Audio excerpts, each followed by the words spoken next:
15 and 19, this is all the assessment stuff. It is broken down into different, like, initial, ongoing, whatnot. I've just kind of combined it all into one thing because it was very repetitive with the different ones, all right?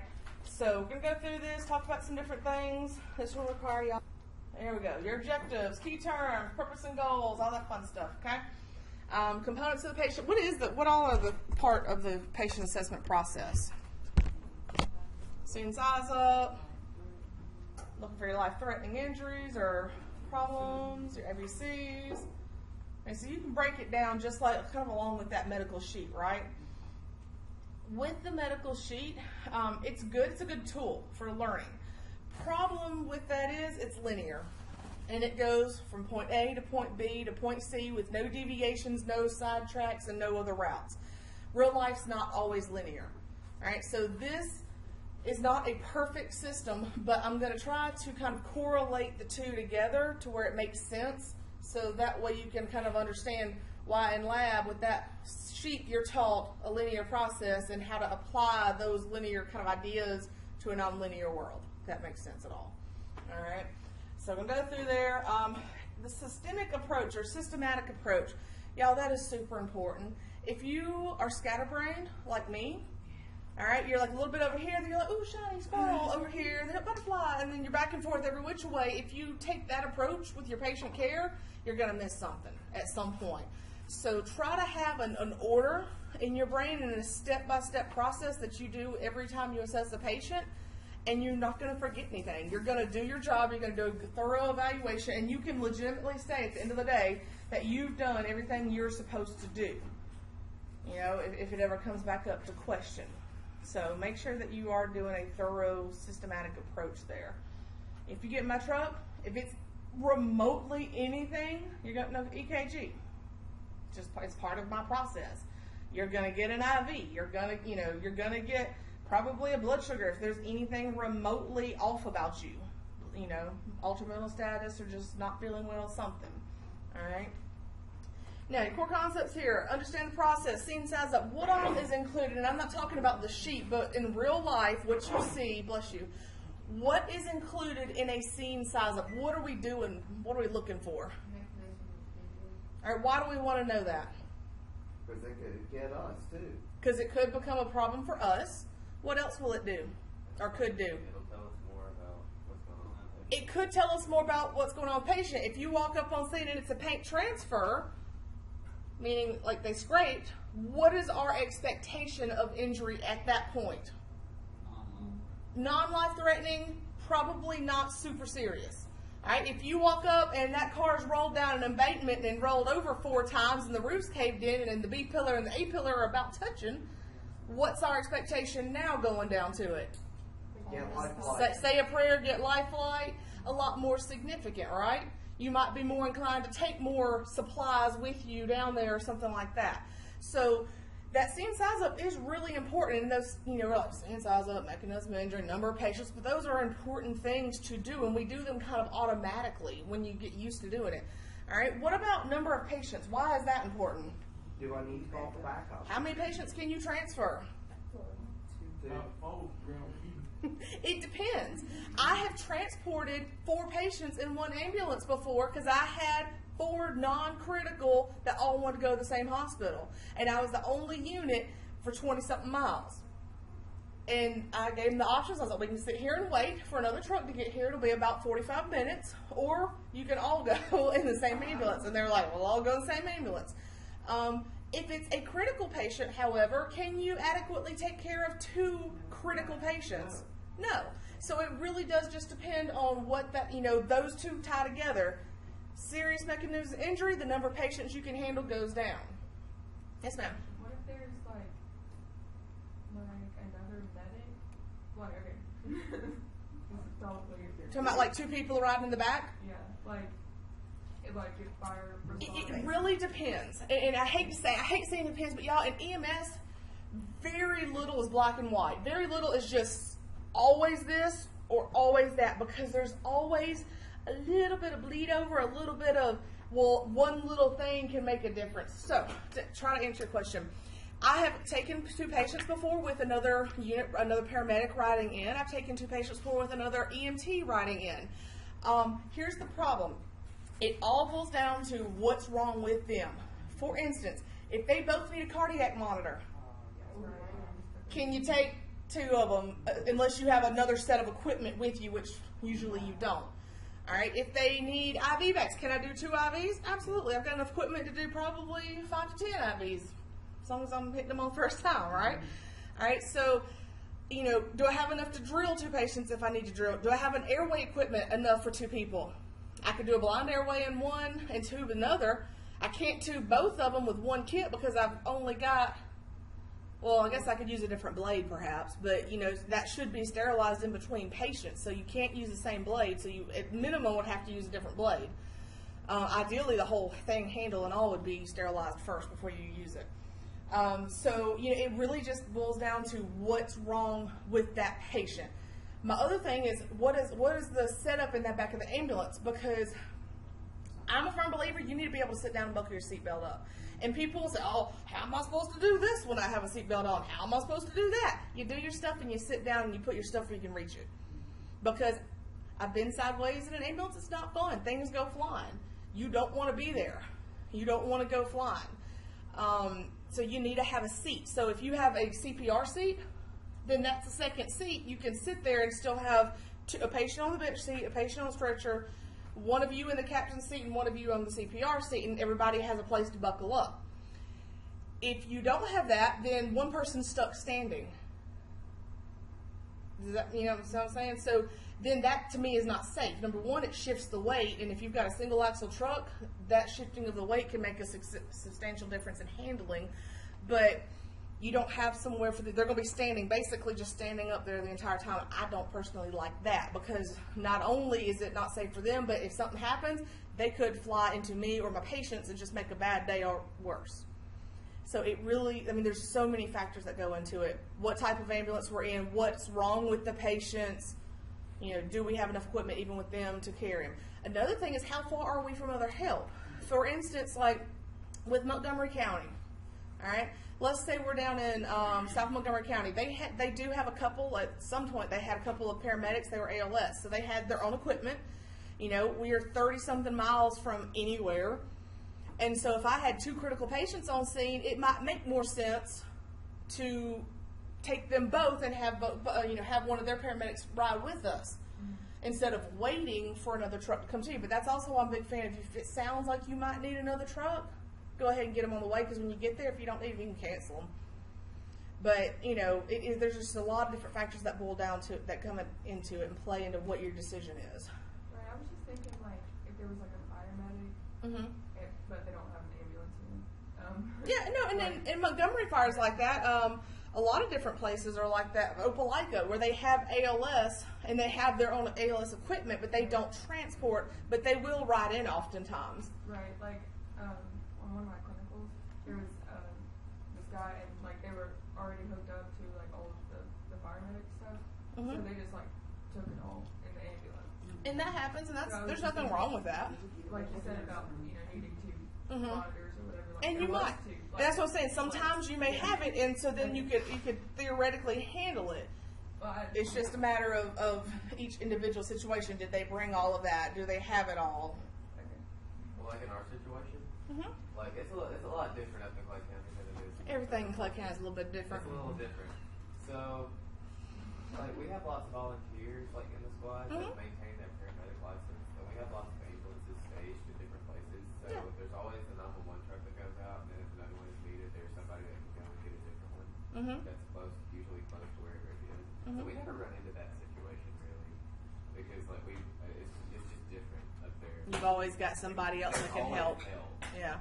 Which is good when there's help, because I've been in places where I'm like, I could use about 5 other hands right now, and I got none.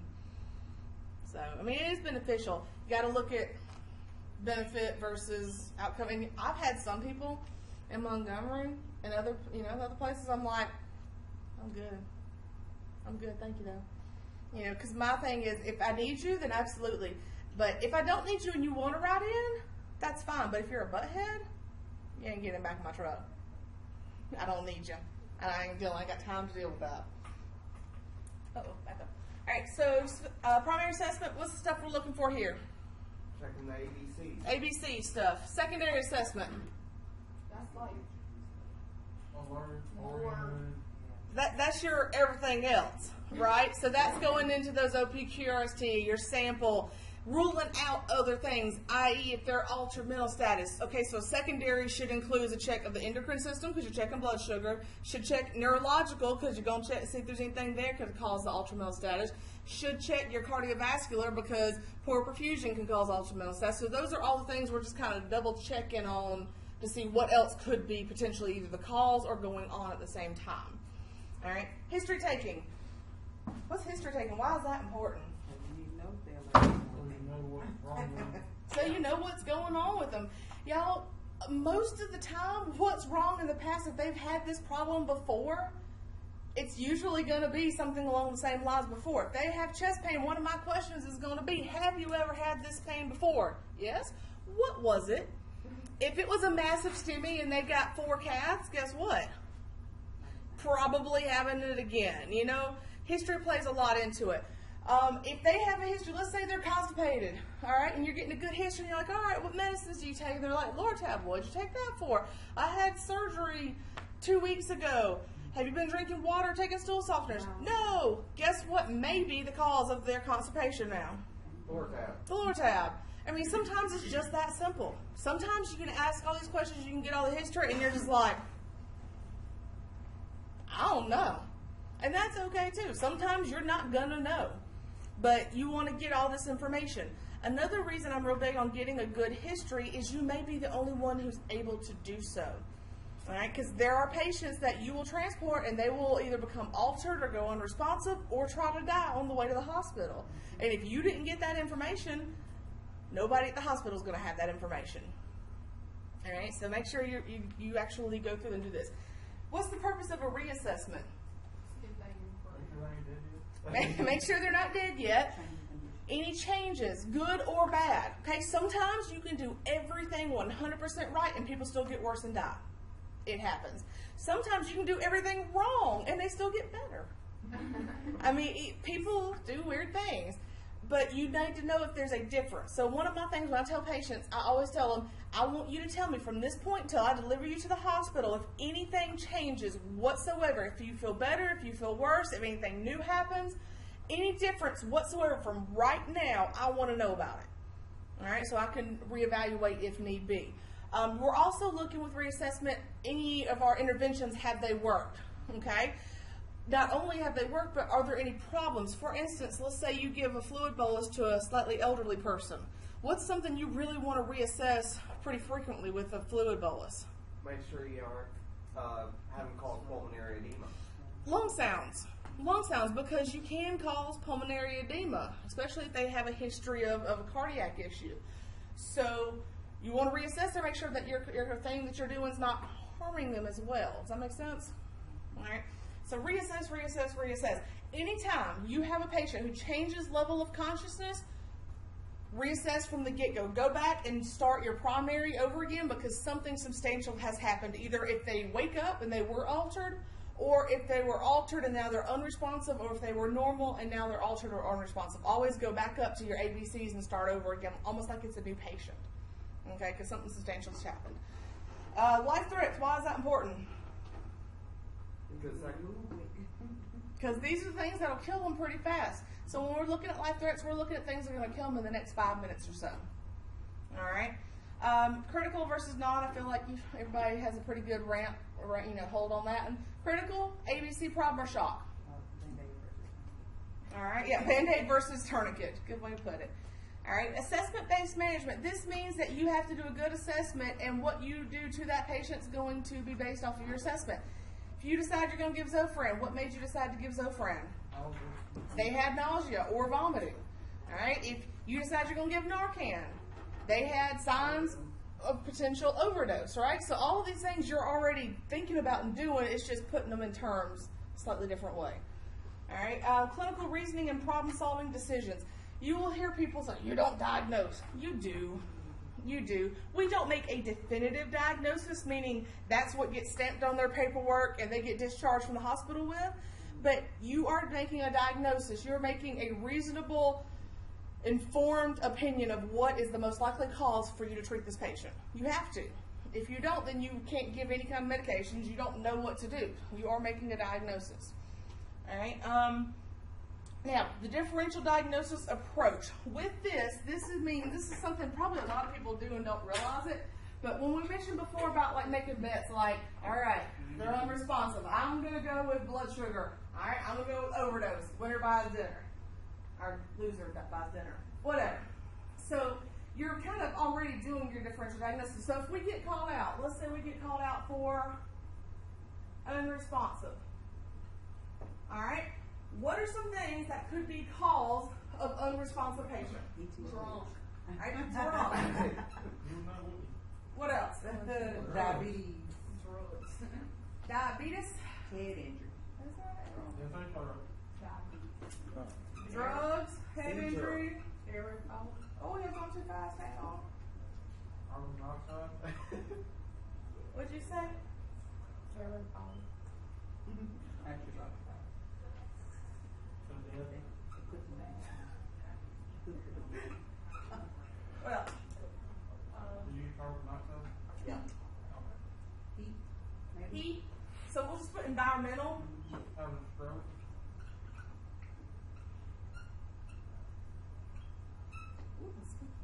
Alright, stroke. Hyperventilation. Heart attack? What'd you say? Hyperventilation. Hyperventilation. Circulation. Maybe like people stand too fast and get like head pass out. Alright, so orthostatic. Yeah. Orthostatic issues. Allergic reaction. That's on my mind. Get shot?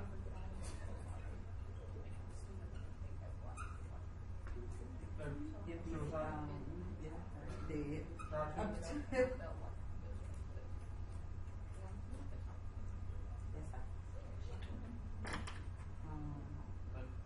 Hey, we get that to Go ahead, Andrew. asphyxiation? You just want to see me try to spell that, don't you? You just put Jimi Hendrix in there. But I think you can get it from what I put. Single episode. Single episode.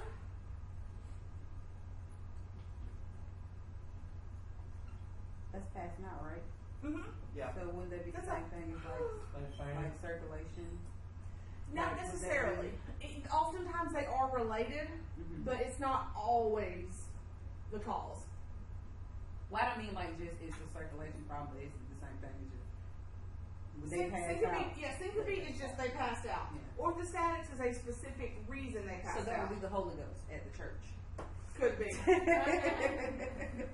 They got the, I call them the old Lord of Jesus. They got the Lord Jesus. You will get a call on Sunday mornings, and it's usually about 12:15 when he's going long, and they hadn't eaten lunch yet.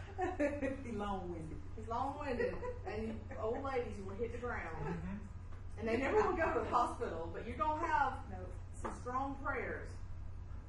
Strong prayers. It is an amazing thing to see. It really is. Then we should carry ammonia on the truck. And they always got really tight, like bras and corsets and like all. And I'm like, let's loosen it up a little bit. Let's breathe. Let's breathe a little bit. All right. What else? Anything else I can think of on top of your head? Other heart problems. Other cardiovascular. All right. So that's a really good list of things that could cause it. And they vary greatly, right? Like the different things that are up there. That's me and Will. That's Do what? That's me and my partner. You see a little spinner, like, which one is it today? Whichever one it lands on. You know those old school toys, you know, that you pull the crank and you spin it up and it's like animal noises? We need to do that with, like, diseases, what's wrong with the next patient. Anyways, so with this is starting the differential diagnosis process. So now we're going to start ruling things out. You can sometimes rule things out on the way to the place. I.e., if they say, patient is breathing, well, if they are true, if you can trust it, are they dead? No. No. Okay, dead people don't breathe. If they do, they're zombies and we shoot them again. Alright? I don't think zombies breathe either though. I don't know. Anyways, so you start ruling things out, okay? You start looking at things and figuring out what's going on. So you get on scene. Environmental. Is that anything you can rule out fairly easily? Yeah. Is it too hot? Is it too cold? like this, what are the odds that it's environmental? Very slim. Very slim. We can probably rule that out. Are there any other ones that we can rule out fairly easily once we get on scene? Drunk, Drunk, GSW. GSW, suicide, suicide attempt, Airway. airway problems. If they're talking to you when you get there, not airway. What if they're not? How can we assess airway? Listen, feel, right? All right, so if there's no blockages, you can hear them moving, their pulse ox is good, their oxygenation is good, their CO2 is good, airway ain't the problem. All right? All right, what else? What about diabetes? Can we rule that one out fairly easily? Check sugar. Check sugar. All right? Allergic reaction, I think you can rule out. Allergic reaction? How can we rule out that? I mean, if they're unresponsive, then they're probably on like their throats. It could be. But how would you evaluate and find out if it's an allergic reaction? Good assessment, good history taking. Look for rashes, look for swelling, look for angioedema. Do they have an EpiPen on their belt? What happened before this? Did they eat at a new restaurant? Did they get stung by a bee? You know, so all these history things, these are all things that you're using to go through your differential and narrow it down. So let's say we can rule out allergic reaction. Can you rule out carbon dioxide with the monitor? Not necessarily, because remember carbon dioxide binds stronger to the hemoglobin than oxygen does, so it will actually give you a false SpO2 reading. It will give you like 100% carbon dioxide. The capnography. Or capnography. Actually, you should see, if I'm not mistaken, you should see a little bit more of an acidotic reading with it, because you're not eliminating properly. You're going to have a buildup of waste products in the body.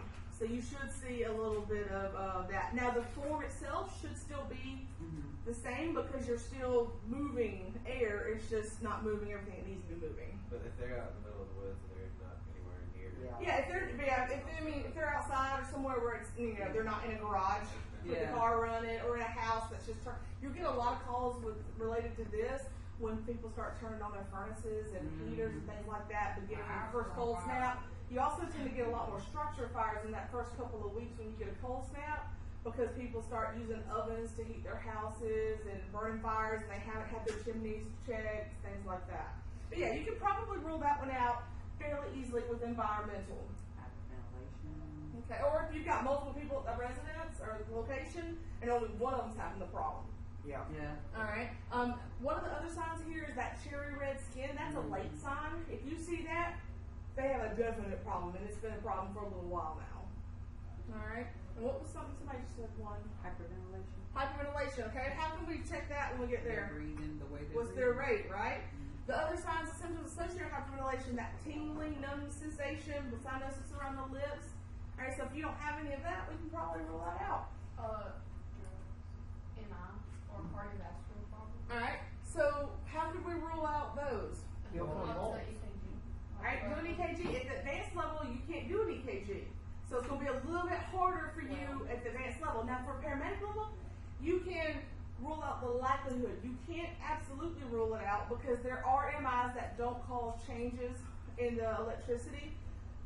But you can get a good idea whether or not that might be the problem, absolutely. But even at the advanced level, if their pulse rate is irregular and weak, you know there's something going on. Even though you can't see specifically what that electrophysiology is happening there, if it's weak and irregular, you know that's not normal. So we can't mark that off the list at that point. We would kind of include that with our differentials. Okay, I know like at the advanced level you can't read it, but what if like you have like an EKG like you're certified in it? Then you are, you know, you got certified and you're talking about able to like read you it. work in a hospital on heart I monitoring know or that I something? took it in high school and I got certified for it. That's more for like hospital situations. Okay. The state in your protocols for your scope of practice does not include interpreting 12 leads. Okay. So they won't let you like, I mean, now it's not to say you can't look at it and be like, oh, but you can't treat based off of it. Okay, yeah. Now you can, as an advanced, obtain 12 lead and transmit it to the hospital, but you can't interpret it and treat them based on it right now. I'm like, it's not my business. That's what I tell my partner. Oh my God, it's not my business. Alright. What about dead?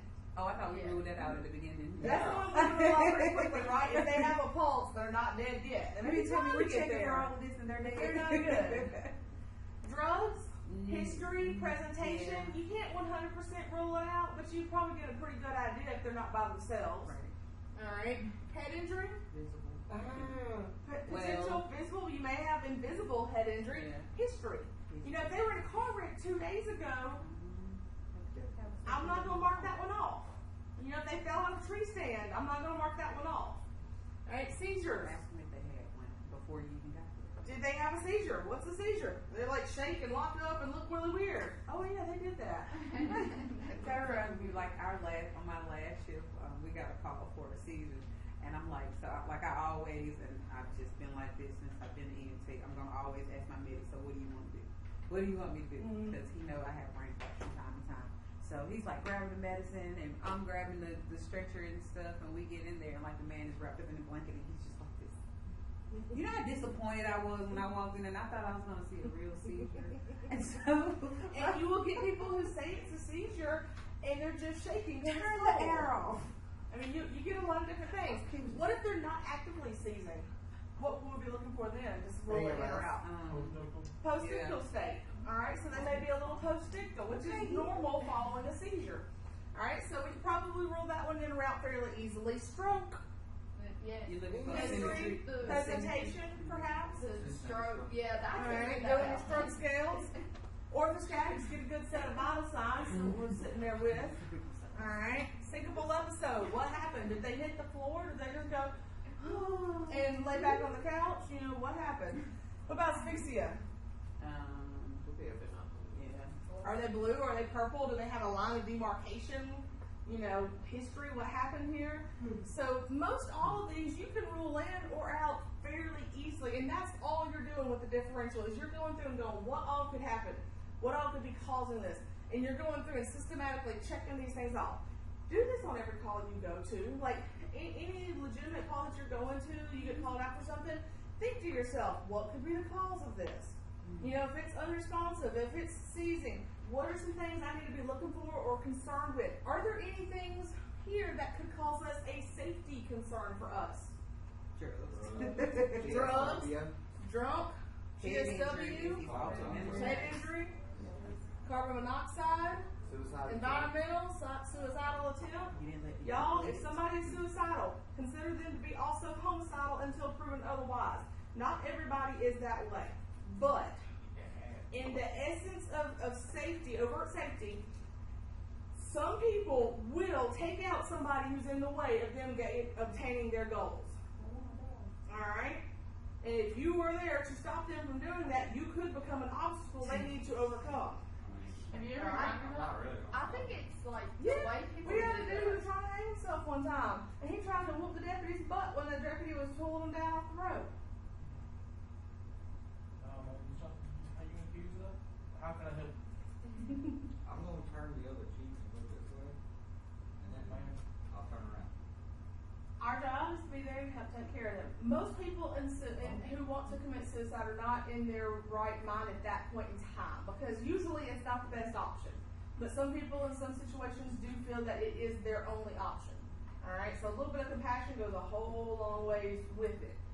But That is hard at 30 o'clock. it is hard at 3 o'clock in the morning, but that's why we're here. That's part of the job. You know that there's a good chance you're going to be going out in the middle of the night in rain, in snow, and it may be something legitimate, somebody's actively dying and you can make a difference, or it may be because they're driving barefoot in the snow at 3:30 in the morning to their job, barefoot, and they're complaining of being cold. Real call. Why aren't you wearing those shoes? Drove them to the hospital. They wanted to go to the hospital because they were cold, and it was 33 degrees outside, and they were barefoot driving to work. They were cold. That's They too not much. happy in their car? Y'all I was see, driving with the other dude around. Yeah, some things just like, I get a truck, come on, let's go. It is what it is. Alright? So, things that we're looking for on scene, your initial assessment, your primary thing, what you're trying to do here. Patient environment, what's going on? Not only is this your immediate, what's happening with the patient, but also looking at the overall presentation. does this little old lady live in a house that's packed full of 150 cats? And there's bowel movements from the cats everywhere, litter boxes, and like the ammonia smell makes your eyes burn when you walk in the house. And why is that something you want to kind of look for? Number one, safety for you, because y'all poop has bacteria, parasites, things that are not healthy for us. All right, cats are mean; they'll No, scratch they're you. not. They are. Dog man. I had a cat one time who would like wait until you walked by and it would jump out with its claws out and grab on just They're for fun. mischievous. They're not. That's bad. fine. It was mean. No, My that's dogs, fine. my dogs see me, they slobber, they get excited, they get so wagging so much the whole body starts wagging. That's why They call never me clawed best me. friend. But also, there's like mean dogs too. Yeah, You kick them. they're bad animals. Or shoot. Or kill. Cats are like, Wait, if I you wanna try hear to what catch dogs them, mean. it's fast for you to catch anyway. You're gonna get a cat. and you miss. Anyways, environment. Okay. You know, So what else are we looking for that could give us clues about the patient? Oh, okay. That was the Well, because of the houses and stuff, but like, has their trash been taken out recently? The condition of the house, is it in disrepair, or is it being upkept? Is it tidy? I've been into houses where there's rugs, like, flipped over and kicked over, there's piles of trash everywhere, and like, this one man I remember, he had a recliner, like, in the middle of the living room. There were couches and other furniture, but everything was piled high with stuff, and he had a recliner, and he had a bedside toilet commode, you know, those little portable toilets beside him, and a TV on a little stand in front of him, and piles of newspaper and magazines and just stuff everywhere else. What does that tell you about his living situation? not good. It's not good. He's not able, either he's not taking care of himself or he's not able to take care of himself. If he's got a toilet right there, that means he can't routinely make it to the back room right across the room, across the hall. Alright, so that lets you know something's going on there. If he's not keeping it neat and clean, something's going on there. Whether it be psychiatric or actual physical issue or whatever. We may be the only people that get to see that and report it. So what happens after you report it and nothing's done about it? Because we do have a repeat offender that we have to go to, and she is. It's the cat's cat's blind.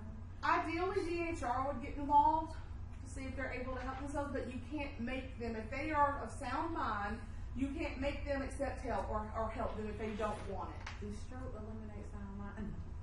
Depends. Sometimes it I doesn't. mean, like she literally cannot take care of herself. And there are people who can't, and so that's why we make it a point. Like you gotta let the nurse know, 'cause, you know, the nurses and the doctors at the hospital where we're taking them, they're not in their house. They don't know what they're living in. So anybody can put on a good front for a little while, but we have to be able to make sure that we're reporting what's happening when we see it, because we may be the only person. When I work in an area, I try to make a list on my phone of contact numbers for like Meals on Wheels and other. What's the word I'm looking for? Like other agencies or outreach programs that exist in that area, so that they can contact them, because they may not know how to get a hold of them. They may not know that these things are out there and exist. So I try to, have that so I can share it with them if they need it. Just different agencies that help pay power bills and things like that. You know one? You're not, well, where do you live? In Troup County. I live in Troup County. If you come over here like Elmore County, Tallapoosa, I can help you out. But I try to keep this, it's little things. It doesn't cost me anything but a few seconds of my time when I find it out to put it in my phone and save a list of it. But it might make a huge difference to somebody one day, and it doesn't cost me a dime. Little things like that, people often forget that we're caregivers. People do. They forget. In EMS, we're kind of sometimes the forgotten red-headed stepchildren who, wild and wily ways and don't always do what they're supposed to do, and we're like the Wild West Buccaneer type thing. But, we are caregivers at the end of the day. Our job is to provide care to somebody. Now, to be fair, a lot of times it's abused and people don't actually need our care. That makes it a lot harder to have compassion. But at the end of the day, that's what our job is. So those little extra things could, literally make the difference, life or death, for somebody one day. So, take your time, try to do what you can. Yes, sir. How would you report? Because I know Report the situation to the nurses. even like child abuse. Yes. And anything like that you suspect, report it to the nurses, to the staff at the ER. Then we But get that's who we upstairs, go to go home, first. give them parents names. If something happens and let's say she said she had a report offender. If I had talked to the nurse about that and there still was an ongoing issue and we're going out there routinely. We had a fella in Montgomery for a while. He literally had poop stains on his carpet because he was wheelchair bound. He could get up around a little bit, but he would like fall out of his wheelchair and scoot around. Like a And- dog dragging his ass. yes. You make me tired.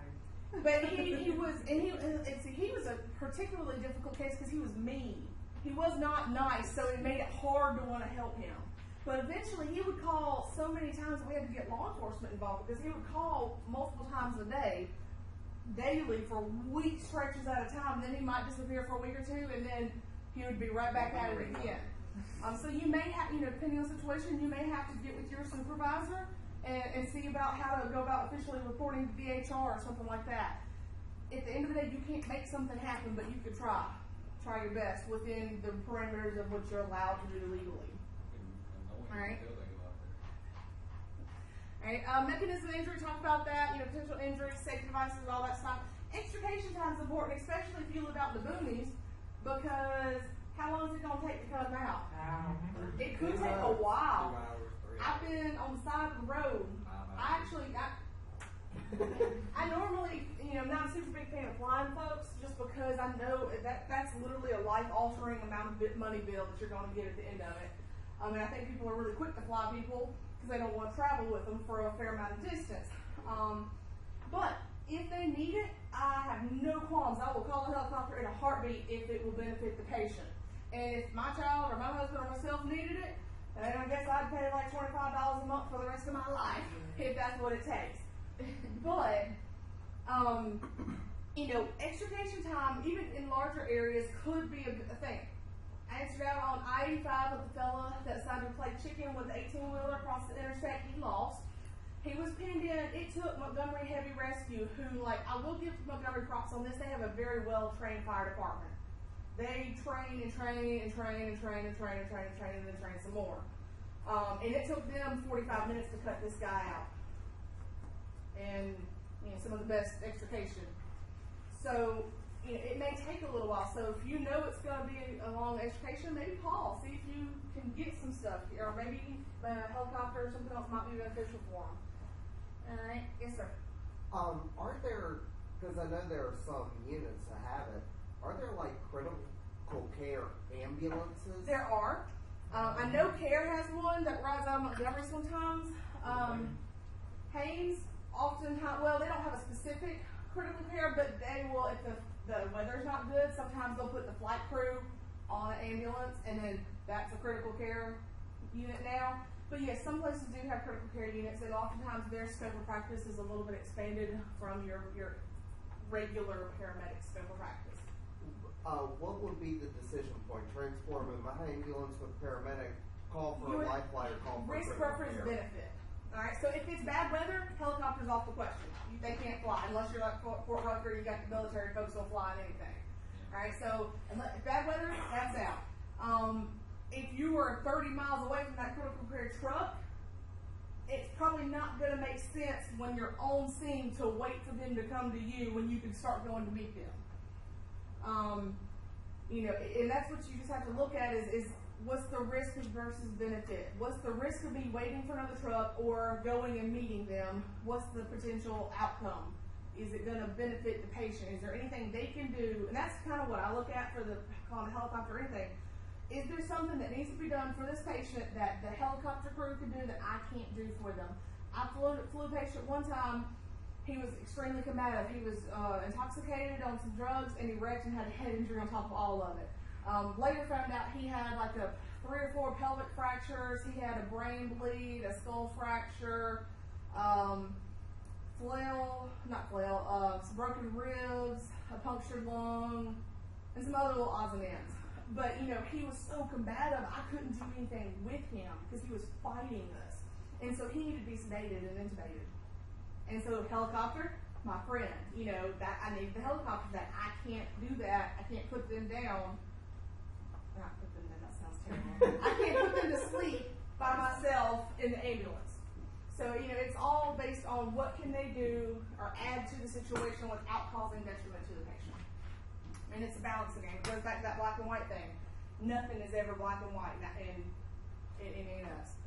All right. Is it safe to approach the patient and begin care in their location? Give me some examples. What would be something not safe? Car and staple. Car is unstable. How do we make it stable? Chalk blocks. You wait to. You can't do anything now. You know those people can't stay. It depends on where you work. Some people have chalking blocks, things like that. Others don't. I answered that with one particular volunteer fire department one time, and I was like, hey, I had a car upside down, Korean dude, didn't speak English, was on, it was nighttime, it was raining. And I'm like crawling up in there, like, yeah, okay. And I'm like, hey, can you help stabilize the vehicle? And they bring me a foot section of 2x4. And I'm like, Is that all you're cooking? I kept I was like, hey, go ahead and call XYZ fire department, come help. You know, some places may not know. That's why it's our responsibility to at least have a rudimentary knowledge of what we need so we can know if things aren't safe for us. All right, but you know, you may have it. Usually in an ambulance, you're required to have either like a crowbar, or axe, or sledgehammer, or something like that. Me and partner have put out a fire on a car before. We have pried open doors and stuff like that because we didn't have the fire department to assist us. So sometimes you gotta do the best with what you have. Alright, what's the nature of the problem? Mainly looking at, is there something that can affect us, or what kind of category are we looking at, what do we need to deal with? How sick are they? Are they critical or non-critical, or stable but potentially unstable? Because that'll kind of give us how quickly we act and what we do. Interventions, resources, and actions required immediately. If they need suctioning, what do you have to do? Suction. You can't wait until you extricate them and bring them back to the truck. So that means you may have to take your portable suction to them. Simple things. Alright? Healthcare facility can best meet the patient's needs. Tallahassee is a fantastic example here. A lot of people live in Tallahassee want to go to Tallahassee because it's right down the road. But Tallahassee has like 2 rooms in the ER. Alright, so they can't handle anything beyond just your basic boo-boo or sick. Alright, anything orthopedic, anything baby related, anything cardiovascular, anything stroke, like they can't handle any of it. So you've got to know where you are and what's going on. Around here, you've got Lanier, you've got East Alabama, you've got West Georgia, about 30 or so miles down the road. So you've got to decide where's the best place for this patient. If it's a level 1 trauma center they need, is there anywhere right around here that they can go to? Columbus? Columbus is not a level 1. They're a level 2. UAB and Grady, I think, is your closest level 1. I think Grady, and there's another level 1 in Atlanta as well. I want to say AMC. Emory, I think, is 1. Grady is 1. Where's Baptist now? Level 2. Grandview, I think also. Is Grady 2? Grandview.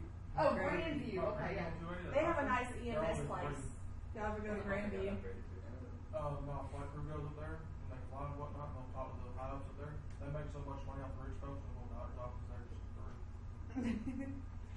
It's sometimes the difference between 2 and 3 may not really make a difference to us because they have most of the same capabilities, but we still got to get them somewhere. You know, but you got to know where you are and what you have available for you. At some point, you might even see it in some places are doing this. EMS can transport to urgent care in some situations, in some places. Now, usually this is going to be in times of like crisis, where like flu type things. We enacted it here last year during the whole big flu season because the facilities were overrun, and so they actually had it set up where EMS could transport suspected flu cases if needed. They could either leave them at home and basically catch and release whether they wanted to or not, or take them to urgent care instead of an alternative facility is what they call it, instead of a ER and a hospital. All right, how should they be transported? You know, do they need a helicopter? Do they need a critical care? Do they need me? Do I need another person? Sometimes you may need another person to help you with a really critical patient. Y'all, who all's done CPR on like a real person at some point? Okay, so it sucks. It's hard. Like it legitimately is a workout. All right. So imagine doing that. You know, back to the ambulance, and now you've got to do compressions, and you've got to ventilate, and you've got to give drugs by yourself. Oh, brother. It's near, I would dare say it's near impossible. Unless you have an auto vent or an auto pulse, something that will do those portions for you, which most places aren't because it's not required. It's very difficult to do it by yourself. To do it effectively, I'll put it that way, to do it the proper way. So you may just need help. Could that help be a volunteer firefighter on scene? Oh, yeah. Absolutely. Could it be another paramedic? Absolutely. But use your resources, and if you think you might need them, go ahead and get them on the way to you. Alright? What do you need to support their vital functions from the time you get to them to transfer care? So this is basically keeping them alive. Do we have oxygen? Do we need oxygen? If you're at advanced level and they go into cardiac arrest, you may want to consider a paramedic, because we've got advanced cardiac drugs that we can give to help support that person's maybe making it back to life. Alright? So just think about what all the patient needs.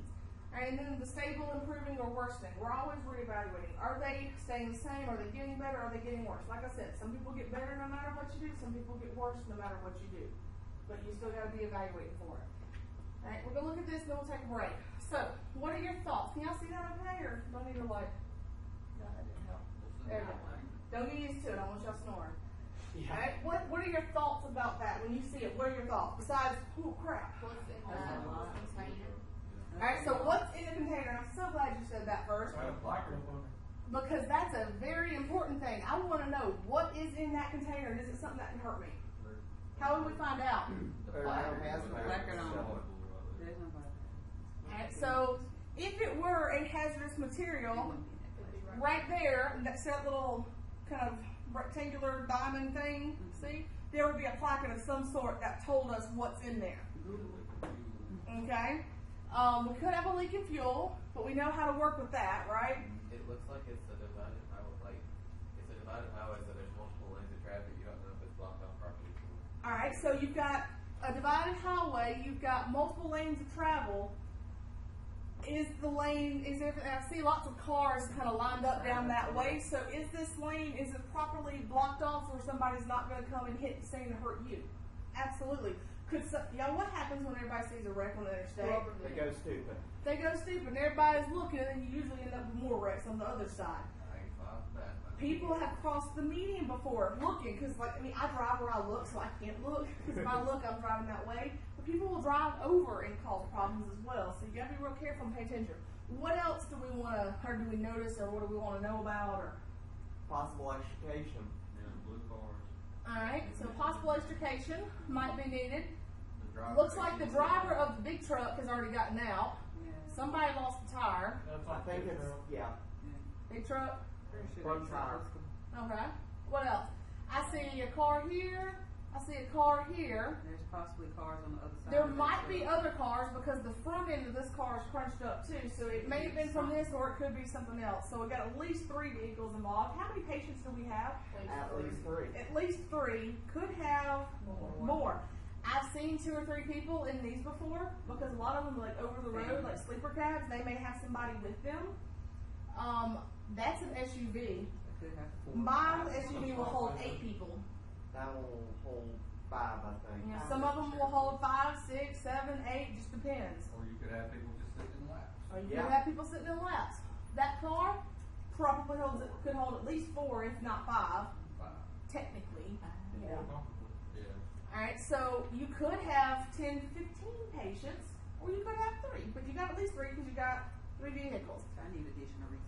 We do not need additional resources. What kind of resources do we want? We want backup ambulance, More ambulance, air on standby, air on standby, maybe Oh, firefighters. I'm pretty sure PD to PD control the is scene to already help there. with that vehicle traffic flow, fire to help with any extrication, cleanup, because if you've got fuel or oil spills, which are likely, you're going to need somebody to help deal with that.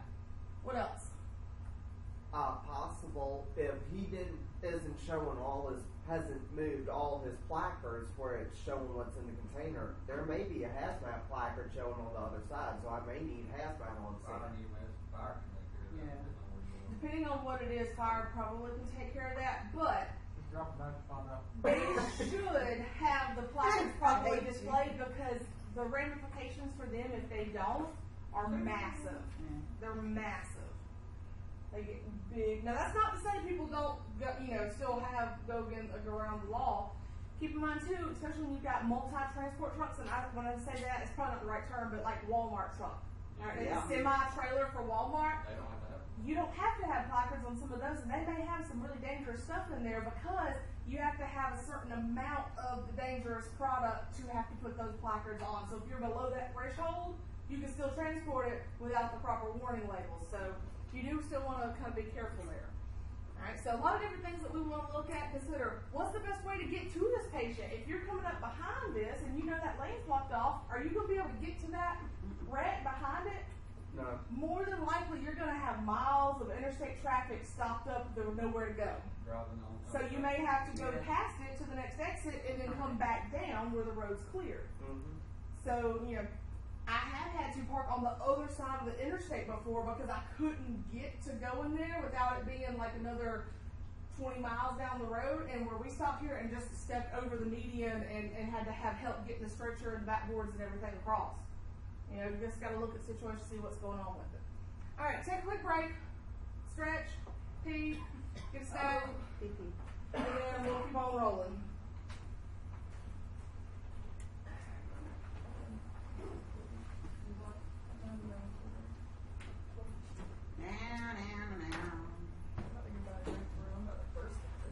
Don't thirst to death. I don't even know if I drank any water yesterday. And last night I was like, That's not good. for some reason, I'm getting like a cold. Several people seem to be getting colds. That's the flu. Hey, Austin wants to know if he needs to bring a note to Justin. For the fire, Yeah, he said that if he can bring me something saying that he was on scene with the volunteer fire department for a structure fire, then that would be good. Yeah, the three things that I can excuse you from and won't count against your absences: court appearances, structure fires, like if you're, you know, answering out with them or something, and then like a bad break. like military duty or something like that, like National Guard or something. What if I transported a patient with polio to Magnolia Haven the other day and I went to check out? That'd be one of your 5. You said polio? Yeah, we transported a guy to Tallahassee that had fucking polio. Like way back when? Like FDR polio. Yeah, but like not current. I mean, like he got it when he was a kid and now he's No. grown up. Like he's a 61-year-old man with polio. Shouldn't still be Yeah, I contagious. didn't have I mean, people. There are still people out there who are carrying on with it that haven't. but they're not contagious. Shouldn't be, but you never know. I mean, he's from Tuskegee, so I mean, like 50-50. you let me show them up.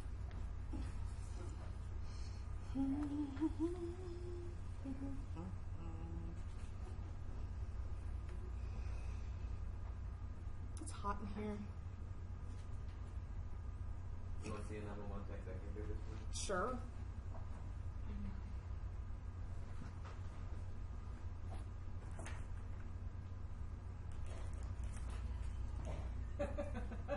That's reassuring. Was it his house?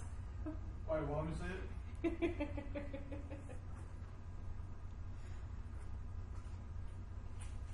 Oh shit! That's not good. Y'all think that's bad? Let my car catch on fire. Go let it burn from a distance. Yeah.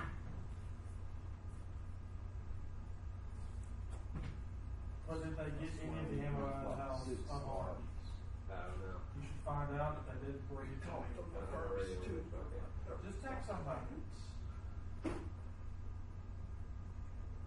I need all of the 9mm and all the AR ammo you can just bring it to me. I'm tired of buying that shit bulk. Mm-hmm.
Oh,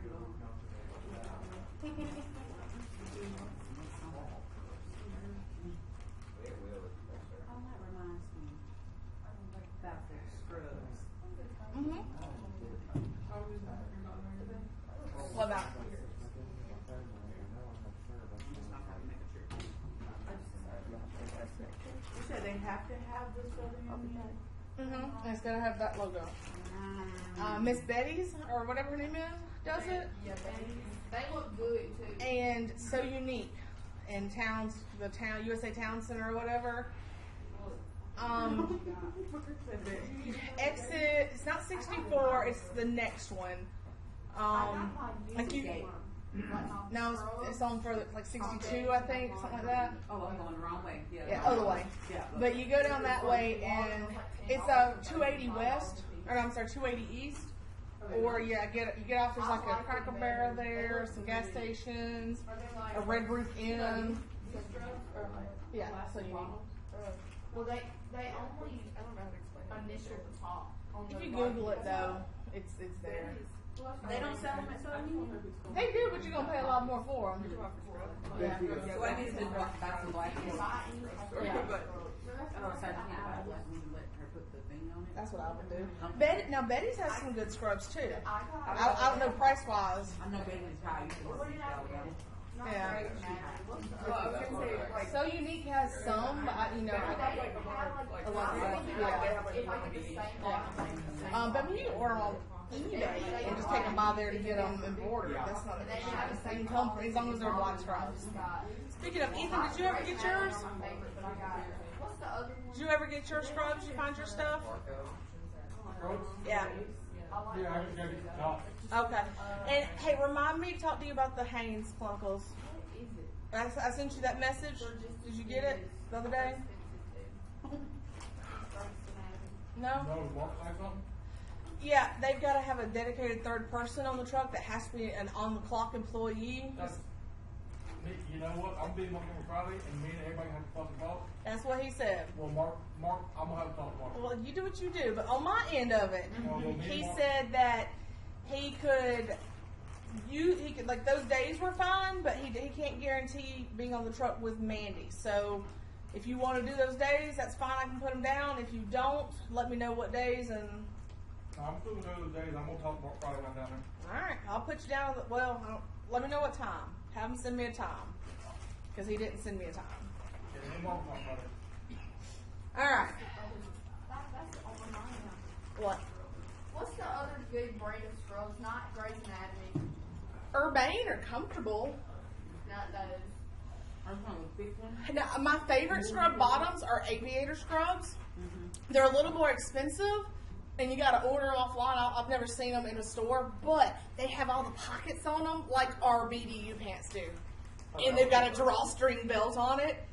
They're comfortable, and they look like BDUs, but they're like scrubs. I got to get some more so I can start wearing. 'Cause I'm wearing them. How long does it take? Randomly say it and you're It depends on if she's there that day. Usually pretty quick, like a day or two tops. I'm glad you knew what my scrubs were. Let's talk that. Brady mentioned that there were some BDUs that had like Teflon material in there, making them water resistant. Mhm. And you're not it was like 511 or 2. They're 511 and they're expensive. But they make a lot of different types of BDUs. They've got ones that are slightly water and fluid resistant. They've got thicker winter weight heavy ones. They've got lighter that have like a crosshatch type pattern on them a little bit that are supposed to be ripstop. So there's a lot of different types. It's just how much do you want to spend and what do you want to pay for. What's the place in the plaza? Where we had to go get pants and the shirts The camo place? Not anymore. next to the gun shop. Yeah, So Okay. Unique is over there. That's It's what- next door to it. That's Yeah. what that is? Yeah. Okay, But no, yeah. not the scrub place because that's different. Oh no, I've been in there. I was like, I've been in there. She's high I too. couldn't remember the name of the thing. I just saw scrubs and I was like, But "What's this?" she's just high. And then I ended up going to this boutique thing and I'm just like, this is wrong. Like, that's just new. I was like, oh. Yeah, I've been in there. I know those pants in there are like extremely. I pay like $50 each for my pants. The pants you're talking about with water resistant and stuff. Yeah, and I just bring another pair with me now. Same thing with the boots. I've bought the high dollar boots. I've bought the $100-something boots. They didn't last any longer than the $30 boots from Walmart. You know, if you clean them and polish them occasionally, they last just as long as the really expensive ones. I mean, there are other ones that, you know, say last longer, but And these things have lasted in those pieces and they are. can we really? That's kind of like a 92-year-old person on a feeding tube, laid in bed, saying they're alive, just because they're not dead yet. These are the shoes that they give out in basic training for us to run in, and you have them the whole entire time. What, those shoes, like Asics? You're in basic training or some Brooks, which I'm glad they got rid of because they're horrible. Really? I love Yes, Brooks. They're horrible on our feet to run in. I love the Aces are Brooks. great. But yeah, they give out Asics, I hate the way Asics look, but like they are the most comfortable shoes. Like if you're gonna be standing up all day in. LA Police Gear has been. I've seen those. I have a pair of them and I love them. Like they're like the ones that I have are like they're like called like stretch outs, I think. I encourage you to shop around and look around to find pants that you like that work for you. They're like I'm $25. going to Yeah. friends because I have enough scrubs in my closet, It's LA Police and I Gear. just need these Where for is just it? these 4 days. Oh, you'll need it again when you go to Medic. EMS shop. I'm not going to Oh, Medic. you're going to. I'm going to Combat Medic. So I'm going. Military I'm changing my MOS. This is going to be my last semester of school. Hello. Look, Hey. or how much I paid I for bet they're these. comfortable as shit. Oh, yeah. They were. I had terrible shit spoiled. So to put these on is like a week later, gone. But I paid Yeah, you just using your debit card. Are you ever gonna buy a new pair? Yeah, that's fine. I mean, maybe if I can. That's fine. I know the people that you've already worn. If you can get something and make it last longer, why? All right. Yeah. Let's roll on so we can get this done. Systematic approach. I already hit on that. Minimizes your chances that you'll overlook something important. Okay, helps with being efficient and helps to figure out, you know, important things from non-important things later on when you're looking at it. All right, this information you get initially is what you're going to use to decide what you're going to be doing. Because if you're thinking head injury, the likelihood of the allergic reaction or something like that go down, so you're not going to be going down that bunny trail. Does that make sense? You're going to be more using bandages and tourniquets than epi and Benadryl. All right, so this kind of guides what you're going to be doing. Your essential components, you know this. You're seeing size up, your primary, your secondary reassessment. You know what's in there. Okay. With your seeing size up, identifying your hazards and so on, mechanism of injury, nature of illness, your general impression. Age and sex, why is that important? Women and men do They are different physiologically. Now, here's where it gets a little tricky. Okay? People may identify as other things, other than what they may appear to be. Because of the Now, for me personally, if you're like, I'm a girl, and you got a full man beard, that's cool. If you feel happy, do it. I don't give a care. I don't care. Don't care. It doesn't bother me. What you do on your own is your own. So on that radio, I won't say I have a 42-year-old male. Well, here's the thing. In today's environment, people will sue you. It's stupid, but people will sue you, and you can cause great distress and harm to somebody. But the way I approach it is there are certain things that make a difference if you're male or female. For instance, if you tell me that you're male, I'm not at all concerned about you being pregnant or having ectopic pregnancy. Zero concern. But if you are a male with lady bits, then that could still be a potential concern. So I will address it as, you know, from when you were born, what parts do you have on the inside, because it may make a difference. Okay? Now, if you want me to call you ma'am or sir or whatever, don't care, don't bother me. Your name is Frank and you got bigger breasts than I do, that's cool, don't care. But go with what they say they are when you're doing your paperwork and stuff, and just make sure that you clarify on certain things that it might make a difference. If it doesn't make a difference to the cause, why worry with it? And what I mean by that, if they don't have abdominal pain, their blood pressure is not tanking, is the odds of a potential ectopic pregnancy high up on that list? No. If they've got a headache, probably not. What bits they have won't change a bit, so what's the point? That's true. You know what I'm saying? So just pick your battles and only clarify if it is truly medically necessary. All right? Responsive, unresponsive, you know, it's pretty simple there. Skin color, and I'm not talking about race here. I'm talking about what their actual color is. Now, this can be difficult sometimes if it's different. Like, I'm pasty, all right, so I turn red very easily. All right, you probably would see blue fairly easily on me. So, but pale, well, I kind of run to the pale side anyways. All right, so try to figure out what's their normal, and you may have to look at other areas of their skin too to see. Like, if my face is really, really pale, but my arms are this color, well, then you could be all right. Well, they're pale, but anyway, compared to their normal self. All right, look and see. Is there any jaundice? Is there anything else abnormal, different that might tell you something? Turgor, skin condition, dryness. Ooh, that was a little dry there. What's going on with their overall skin presentation and levels of stress? Y'all, you will meet people, you pick, and they're like, I'm having a 10, bless you. Like, my pain's a 10 out of 10, and they've got a bag packed, and they're like, bye, Pookie.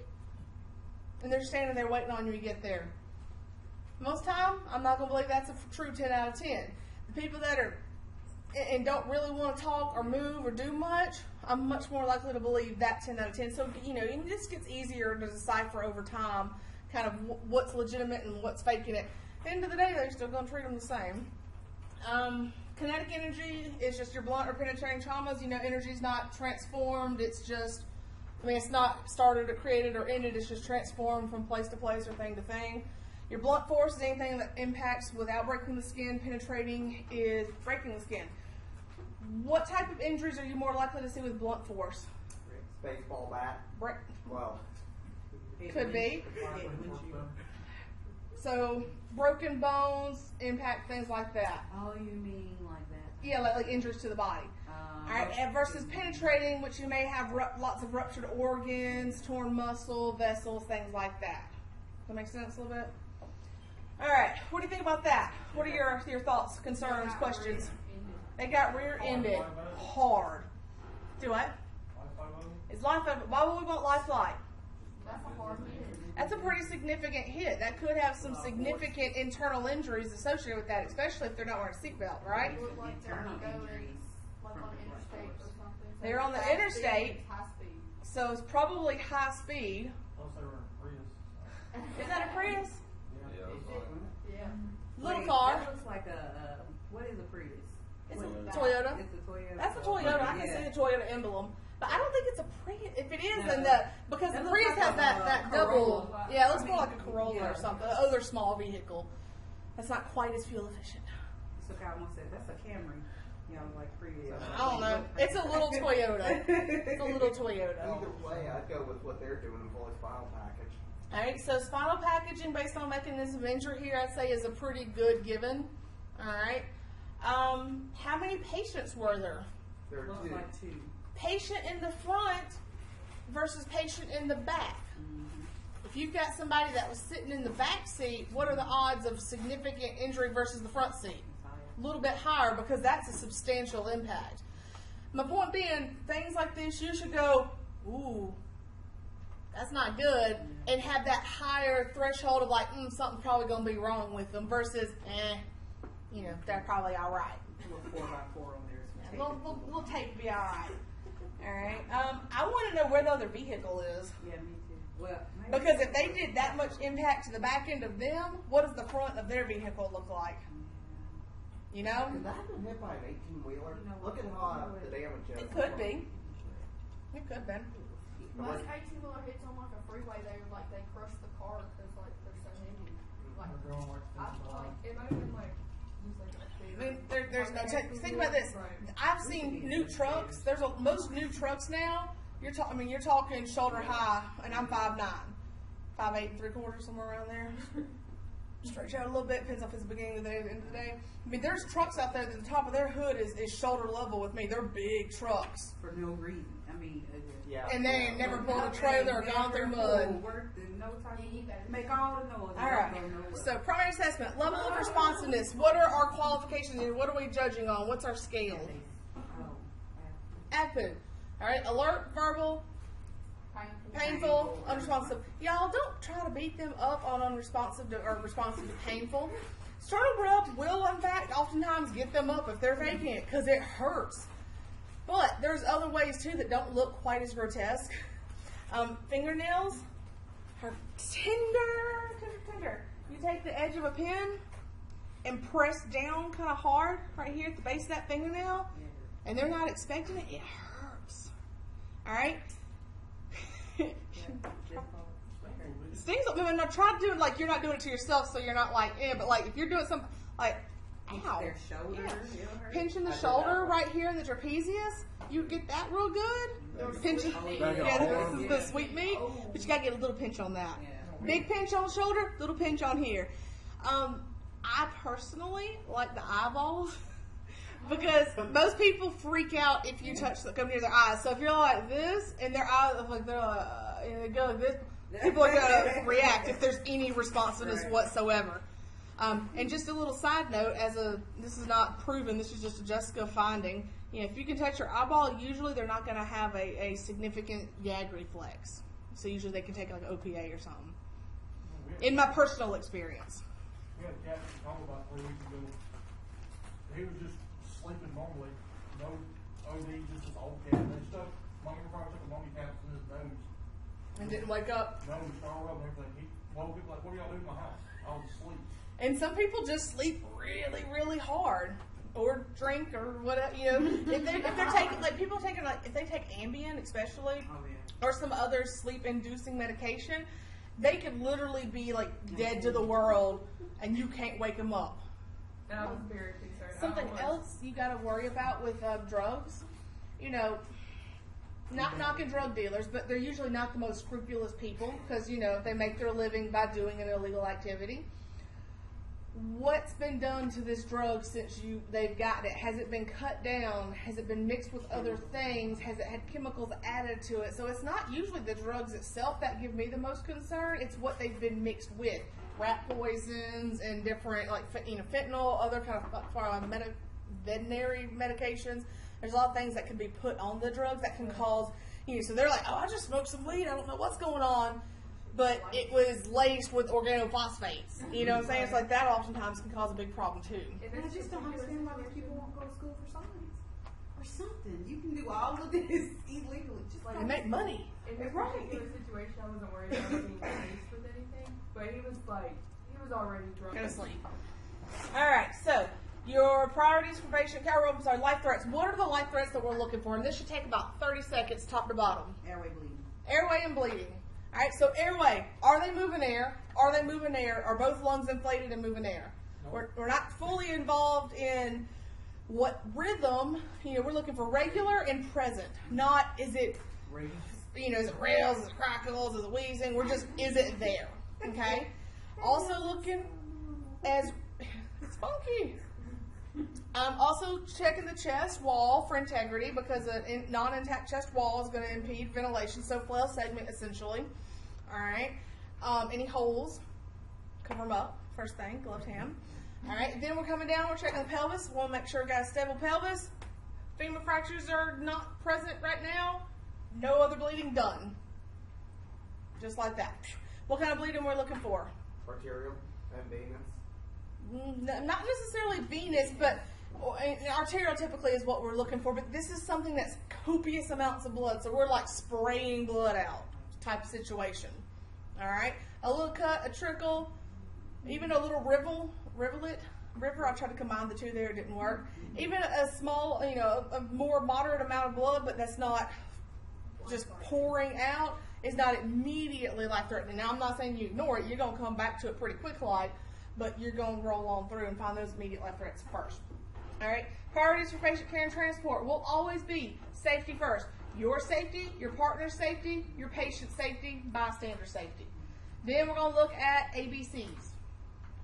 Okay? Handle any ABC issues. And then we'll do, are you going to start an IV on scene with somebody who's critical? No. That's gonna be rapid transport. Yeah. On scene. What? Like at right there. Yeah, right where then we there find them? before you package them and put them on the ambulance and start transport. Depends. It depends on the It scene. depends on the situation. Like that BP is like 1/2. Yeah, 1/2 would be a solid problem there. What we're looking at is only things we're going to do on scene intervention-wise in a critical patient are life-saving interventions. So if you need an IV to give a critical medication, that may be a possibility. If you can give it IM though, give it IM and roll on. Splinting on scene. If you got a broken wrist, is that something that you want to stay on scene and fix before you transport if they've got a low blood pressure? No.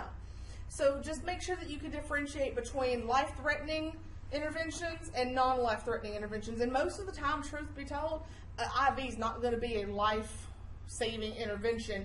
It's going to be, if they're that bad off, they need a hospital with surgeons and doctors and a lot more meds and stuff than we have. So you get it on the way going to them. Does that make sense?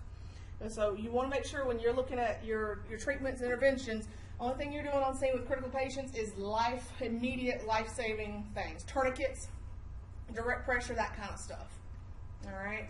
Epi, if they're having an allergic reaction, absolutely. Suctioning, if there's an airway issue, head positioning, whatnot. All right. Your ABCD, what does that stand for? Airway, breathing, circulation, level of consciousness. What is the D? Level of consciousness. But that's not have a D in it. But still, that was right on the quiz. Disability. Yeah. It's disability, which essentially is going back to your responsiveness and basically, are you able to do stuff? No. That's the only way. It's not like call me and get a check disability. It's more like, are you able to function? Are they functioning? Like if you're paralyzed, that would be a disability because like you can't move your legs, so that's potentially a life-altering problem. That kind of stuff. All right, and AVPU, of course, alert to verbal, painful, and unresponsive altogether. GCS. You're gonna have at least one GCS on the test. All right. Your first one is just an AVPU. All right. Your second one has 5 points. And your sixth one, your middle one is the verbal, and then your sixth one is the motor response. And just remember, what gives you the extra one there is your flexion and extension. It differentiates between the two to help remember it. All right. GCS was kind of invented and came around by looking at brain surgeons, neurosurgeons, to see like what the potential outcome was, how likely it was for it to be successful recovery post-surgery. But we ended up using it for a whole lot of things, not just head injuries. So it's actually a pretty good predictor of the outcome usually. ABCs, immediate life threats. All right, we know we addressed those. We are going to address a breathing issue first. In order to make sure, in first you have to do airway first. Okay, and a lot of people get airway and breathing mixed up. Before you can evaluate breathing appropriately, what do you have to do? Make sure that their airway is open and patent, which just means staying open. Okay. Once that has occurred, now you can evaluate respirations, the breathing, regularity, quality, all that fun stuff. Let's see. Now, and I kind of explained this a little bit yesterday, but we'll hit on it again. CAB comes in certain situations. Normally it's ABCs, but if you have a patient who's unresponsive and seems dead, okay, so if their breathing is agonal, gasping, or absent, then it's CAB. Compression, check pulse first, compressions, then AB, then the A and B. All right, but if they are unresponsive with snoring respirations or otherwise present and auditory respirations, then it's still ABC. Does that make sense? All right, that's an important one to be able to differentiate when to do which one. Why is that? Because if you can hear like snoring respirations, then they probably have a pulse, so you're going to address the airway problem and open the airway. If they have gasping or absent airway, they probably don't have a pulse, and you want to check that first, because compressions in cardiac arrest are your primary, because they probably have some oxygenation still in them. You got to circulate it. That's why I say if they're unresponsive and seem dead, with no adequate breathing attempts, CAB. If they don't seem quite dead, they're a butt breather, ABCs. Those are my favorite calls in the whole wide world. It makes me smile every time. When it comes out, the patient unresponsive butt breathing makes me happy. All right, so the airway, we know it must be open, it must be patent. If not, without it, you will die. So what are our airway maneuvers? What are our things we can do to open the airway? Head tilt, chin lift, jaw thrust. Have you ever done a jaw thrust on anybody? What happens? If you do it too hard, you'll dislocate it. You potentially can dislocate it. What happens when you let go? It goes back. It goes right back. Don't die. You might get to practice. I'm just saying. I'm gonna let Jody practice on you. Hallelujah. You have to keep holding it in order for it to stay that way. Head tilt, chin lift, keep an eye on it because heads can move around, especially if you're bagging them. So just make sure. A little bit of padding can go a long way. Y'all, a C-collar, have you ever seen anybody put a C-collar on a patient when they're bagging them? I don't remember when I first saw it or heard about it, but it was a long time ago, and I was like, that is the most brilliant thing in the whole wide world, because when you put a C-collar on somebody, it keeps their head just like this. And it helps keep that airway open. So if you're bagging them, it helps keep their head from doing that whole floppy thing, rolling back and forth. It's great. It works really well. They look at you strange. Not the patient, but the people that check the patient too. But it works really great. All right. Normal breathing should be effortless and quiet. If they're in distress, they're working to breathe, or they have inadequate depth or rate. All right. Now, of course, respiratory arrest is absence of breathing altogether, but somewhere in between there is respiratory failure. Okay, somebody tell me what respiratory failure is. The worker breathing is actually decreasing more. Okay, so Arrest. it's that kind of crossover between the two, but basically your distress is progressing and your respiratory drive is no longer efficient enough to meet your body's needs. So essentially like breathing problems with shock. All right. So you've got to be able to recognize that, because if you have distress versus failure, your treatment may be different. For instance, if they're in distress but breathing adequately, you may be able to do an updraft if they've got wheezing, they've got some bronchoconstriction. All right, but if they're in failure, that means that their ventilations are not adequate, so they need assistance ventilating as well, so you might have to do a nebulizer in line with BVM. I have a question. Yes. Okay, like, how long? Okay, wait, that's not the right question. All right, like, how long does it usually take? It changes based on the person. Right. Some people with a significant underlying respiratory disease or process, they may go from distress to failure to arrest in a span of 5 minutes. What about like a baby? Babies can. It depends. Babies have a tendency to compensate, and then they fall off the cliff and die. And you're like, what happened? You were just fine. Okay. Another thing with babies is that they tend to Brady down before, like when their respiratory drive gets messed up, they tend to go into cardiac arrest, and the underlying cause is that respiratory arrest in most infants. But it can be very fast. Like they may have a problem like grunting or working to breathe a little bit, and then all of a sudden they'll be blue and stop breathing, and you're like, whoa, what happened?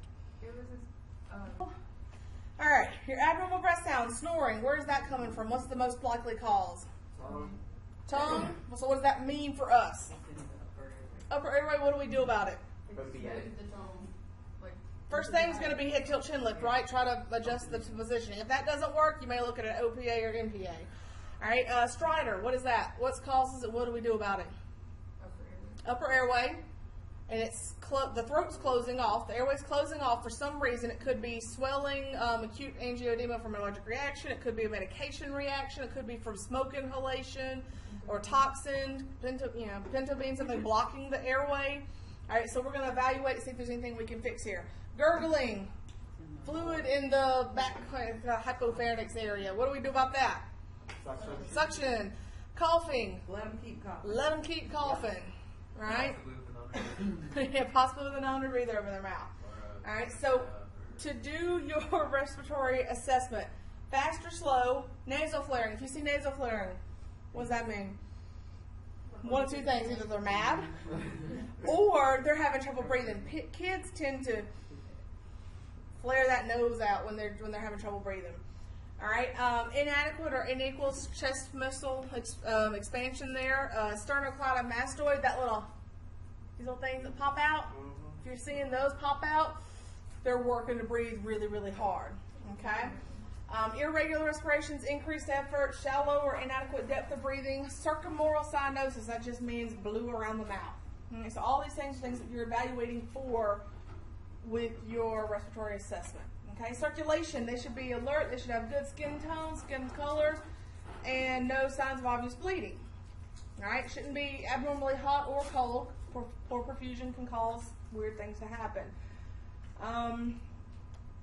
Direct pressure with any bleeding with a gloved hand, use tourniquet according to wherever you work. In Alabama, they say direct pressure, if that doesn't work, go to tourniquet. It used to be elevate, pressure points and all that, and they said, you know what, it's not really working. Let's just go straight to tourniquet, because that's what most of them end up with anyways, and they're losing more blood meanwhile. Is like a hemostatic agent not like somewhere? It can be, and it depends on where you are, because most of the time where you're going to use your hemostatics or where you can't use a tourniquet. Your neck. No tourniquets on the neck. They had no, I'm saying use the hemostatic agents on it. We said where you can't use tourniquets. And I was like, yeah. So, I mean, in the abdomen sometimes, or like into certain areas of the legs where you may not be able to fit a tourniquet otherwise, or if it's like in a crease where you can't, different things. But yes, you can still use your hemostatic agents, absolutely. But the tourniquet is if it's a tourniquetable place. All right, and then of course your E on the end of there, your ABCD is exposed. Y'all, if you don't look, you can't find the problems.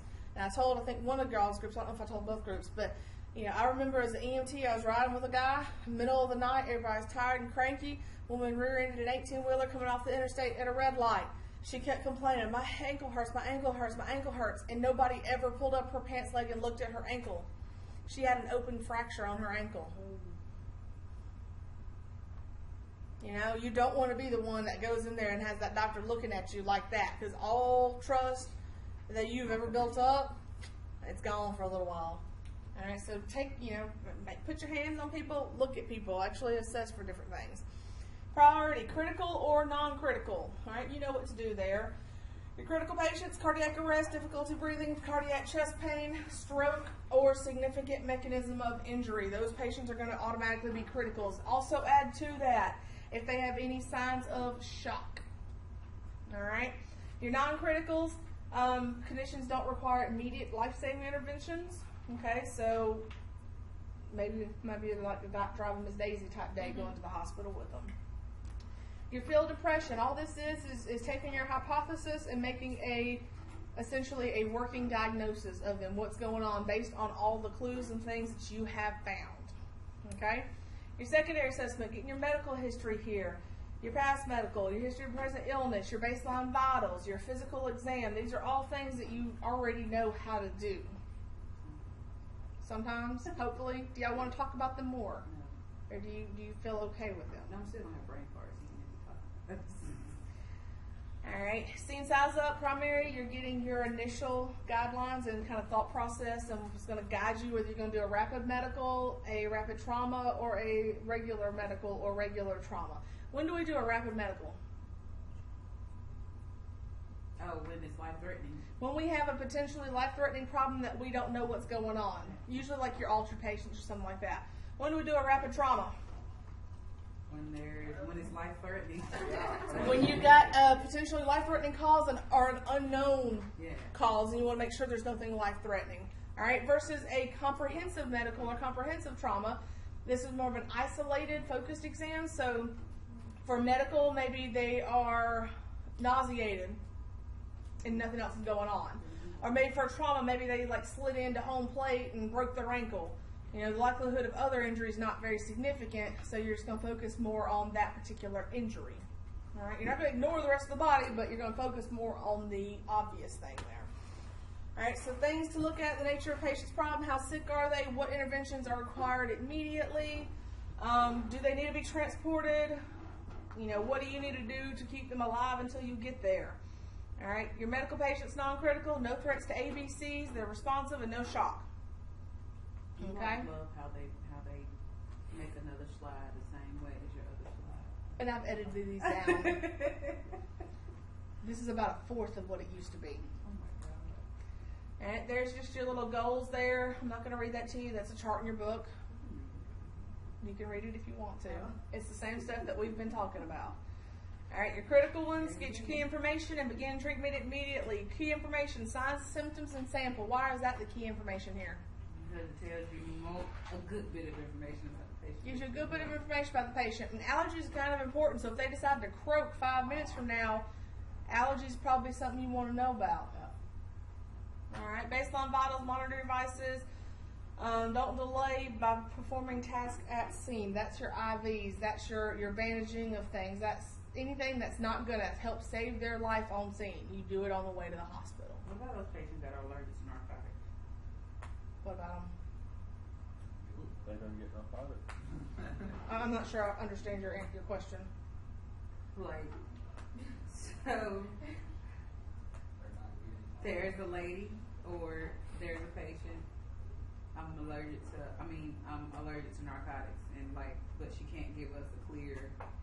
Oh, like narcotics. you ask them if they're allergic to something, and they Yeah. say that. I'm allergic to Some narcotics. people may not know exactly. Some people will tell you I'm allergic to sulfa drugs, so they're just like they're allergic to all of them in the sulfide category. Don't give them anything in that category. Oh, they don't want to get dead. He shouldn't get Is there anything in that category that we have that our stuff confirmed? No. But, like for medic, I had a lady not too long ago who's allergic to morphine. And I had morphine and fentanyl and ketamine at my disposal. I didn't go with fentanyl or morphine because fentanyl is related to morphine, so it's just not worth the risk. So I'm saying it could be a potential So cross that's what allergy.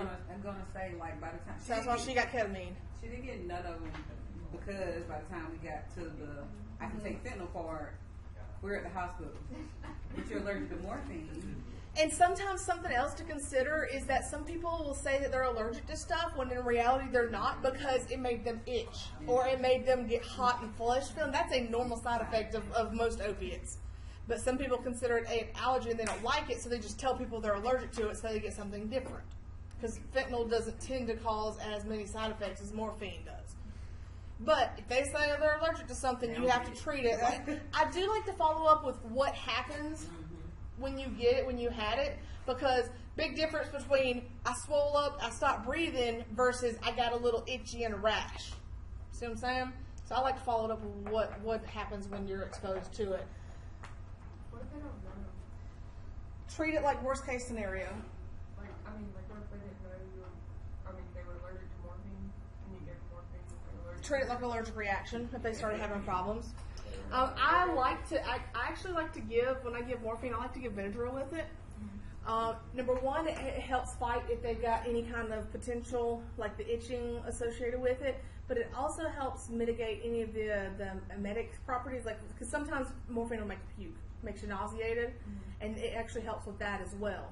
So, that's just my thing. Also, sometimes if they just get nauseous, give them some Zofran. Just go ahead and try to get ahead of this and stop it before it becomes a problem.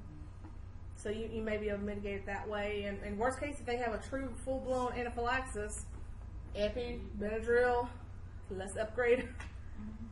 Go into the hospital. I guess that probably wouldn't happen real often. Like, you give them morphine. So far, that's not wood, but knock on wood of some sort, I have never had a person have an allergic reaction to a medication I've given them in the back of an ambulance. But I'm very careful about asking them before I give them anything. And I ask, have you ever had this before? Because if they haven't, then there is still a possibility of having an allergy. So I'm going to watch them maybe even a little more closely than I normally would. All right, your secondary here is based on whether you have a responsive or an unresponsive patient. For your responsive patients, you're going to be able to get a chief complaint, a history, your baseline vitals, and things like that. If they're unresponsive, you're probably not going to be able to get all this information, so you're going to focus more on a physical assessment rather than a history, because you're going to base what you're doing off of what other people say and their vitals and stuff like that. Does that make sense? All right. Your trauma patient's not critical. Manage that injury and transport. Get your stuff. There's the same thing, a little bit different with some color on it. All right, for your critical, you're going to stabilize any immediate life threats, consider your spinal injury, and think about where you want to transport them, what level of hospital, okay? If you can, do a head-to-toe one way to the hospital. Now, if y'all ever transported a patient or been on a clinical with a patient where y'all didn't have time to do anything but your life threats, like ABCs and IV and meds and done, you're at the hospital and you never got to even look at their legs? All right, it happens. And especially if you're by yourself in the back of the truck, if you're managing your ABCs and you get them to the hospital, you have done your job. All right? Secondary is nice if you can do it, absolutely, but you're not going to just be like, well, hold on, we're not going to breathe for you for a minute while I go check out all this other stuff. Handle that. Sometimes you may not be able to do a full secondary assessment, and that's okay. If you're handling your primary stuff, your ABCs, that's perfectly fine. Yes, sir. Can you please run through the differences in the levels in trauma centers? We'll get there. Okay. We'll get there. Essentially, what it boils down to, a level 3 is more like a community hospital type situation. They can handle some stuff, but not everything. So, like, if you got a broken bone, they can stabilize it and splint it and make you an appointment with an ortho. If you're sick, they can handle it. You know, you can be admitted or whatever, but they're not going to handle all kinds of multi-system traumas. Level 2 can handle all of that and then a little bit more, and they usually have some surgery on staff. You know, neurosurgery or ortho or something like that, where they can fix some things. They may be able to fix the leg and set it and do the surgery or whatever needed right then and there. But they don't have everything there all the time. It may be on call. Like they have to call the doctor to come back up to the hospital to do your surgery. And he's sleeping. Level 1 has everything all the time. So they've got burn centers, they've got neuro, like there's always a neurosurgeon at that hospital. 24 hours a day, 7 days a week. 365 occasionally, 366 days. So there's always that person there. A burn center, like you've got a burn unit with special doctors that deal with nothing but burns and a whole unit for that. You've got like a trauma ICU. You've got, do what? Like a trauma pod? Yeah, like you've got a trauma pod. Like you've got very specific, and you can handle any trauma that comes in. You are definitive care. You can handle it. So just for hospital examples, EAMC, I think it's gone back and forth, but I think it's currently a level 3. So it can set some bones. My son went there when he broke his arm in half. They put him to sleep and set his arm there at the hospital. Yeah. But stroke is by telecommunications. So, you know, it all depends. They don't have it there, so that's why they're not a 2 or a 3.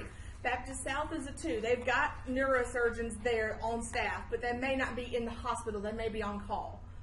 UAB always has a neurosurgeon in-house at that hospital. And most of the times, your level 1s are going to be more like your teaching hospitals, where you've got med schools either affiliated with them or that go there frequently. In Alabama, we've got USA and UAB. That's only level 1s in the state. Georgia, I know they've got the 1 or 2 in Atlanta. I don't know if they have any other ones. I just know about the ones in Atlanta. I don't know if there's any others. But most of your hospitals are going to be a level 2 or 3. Russell Community, it's a level 3. Tallahassee is like a level 4. I thought it was level 3 for stroke, level 4 for everything else. Is it 3? It's 3. I wouldn't take a trauma there. Nice folks, but you know they We're gonna file like urgent care. pretty much my living room. You know, that kind of help explain a little bit. Yeah, because I'm trying to get where would I transport to? Yeah, learn Well, it. they don't get burned up, you're gonna fly them somewhere. Yeah, Far away. pretty much. You're going that way. Yeah, But it just you don't make the decision once they decide. Like, if you fly somebody, you're not the one that makes the decision. On when the flight crew will make that decision. Right, I'm just trying It takes time. If you don't work somewhere, it's very difficult to understand the nuances and the differences between the areas. And that's why I said it earlier too, you know, you learn as you go. And it's one of those, like, right now here, if something more happened to me, I would not be as good as, say, Blake, because he works in this area. So he's very familiar with your areas, I'm just assuming. All right, so he would be more familiar with the areas around here, but if I go to Montgomery, I know which hospital. If you're birthing a baby, you're going to Baptist East. If you have a cold, you're going to Baptist East. If you're having a stroke or a heart attack, you're going to Baptist South, you're going to Jackson. We're not going to Baptist East. You know, it all just depends on where you are. In Russell, all you guys Russell. And on Alex City, in Dadeville, we've got Lake Martin, and then we've got Russell a little bit down the road, and East Alabama a little bit further. If they need any kind of level 2 or level 3, they're getting on a bird to fly to Montgomery or to fly to Birmingham. I don't even know what Lake County Hospital is. I don't know either off the top of my I feel head. like they're like a 3. Probably a 3 or a 4 is the most common out in boonies. Because that's like. Lake Martin is like the lowest designation. It legitimately is. That's not knocking them. They're just not equipped. There are times there's not a doctor in the ER. You get a nurse practitioner and the doctor's on call. So, they're great for some stuff, but if you're having a stroke, I'm not going to take you there because they can't fix you. It just all depends on what's going on and where you are. All right, now your critical mechanisms of injury, all those things. Do you want me to read you that list? I will. It's bad things that happen. Sometimes to good people, sometimes to bad people. All right, but it's just, let's say, it's all the same stuff as your trauma assessment, your trauma scoring. These are all the things that you have to put them in the not stroke system, but the trauma system in Alabama.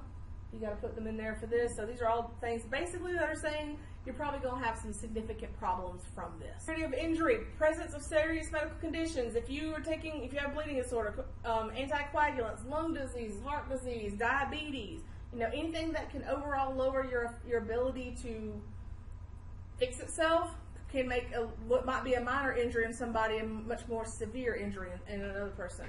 Being old increases your risk for death. Who would have thought? All right.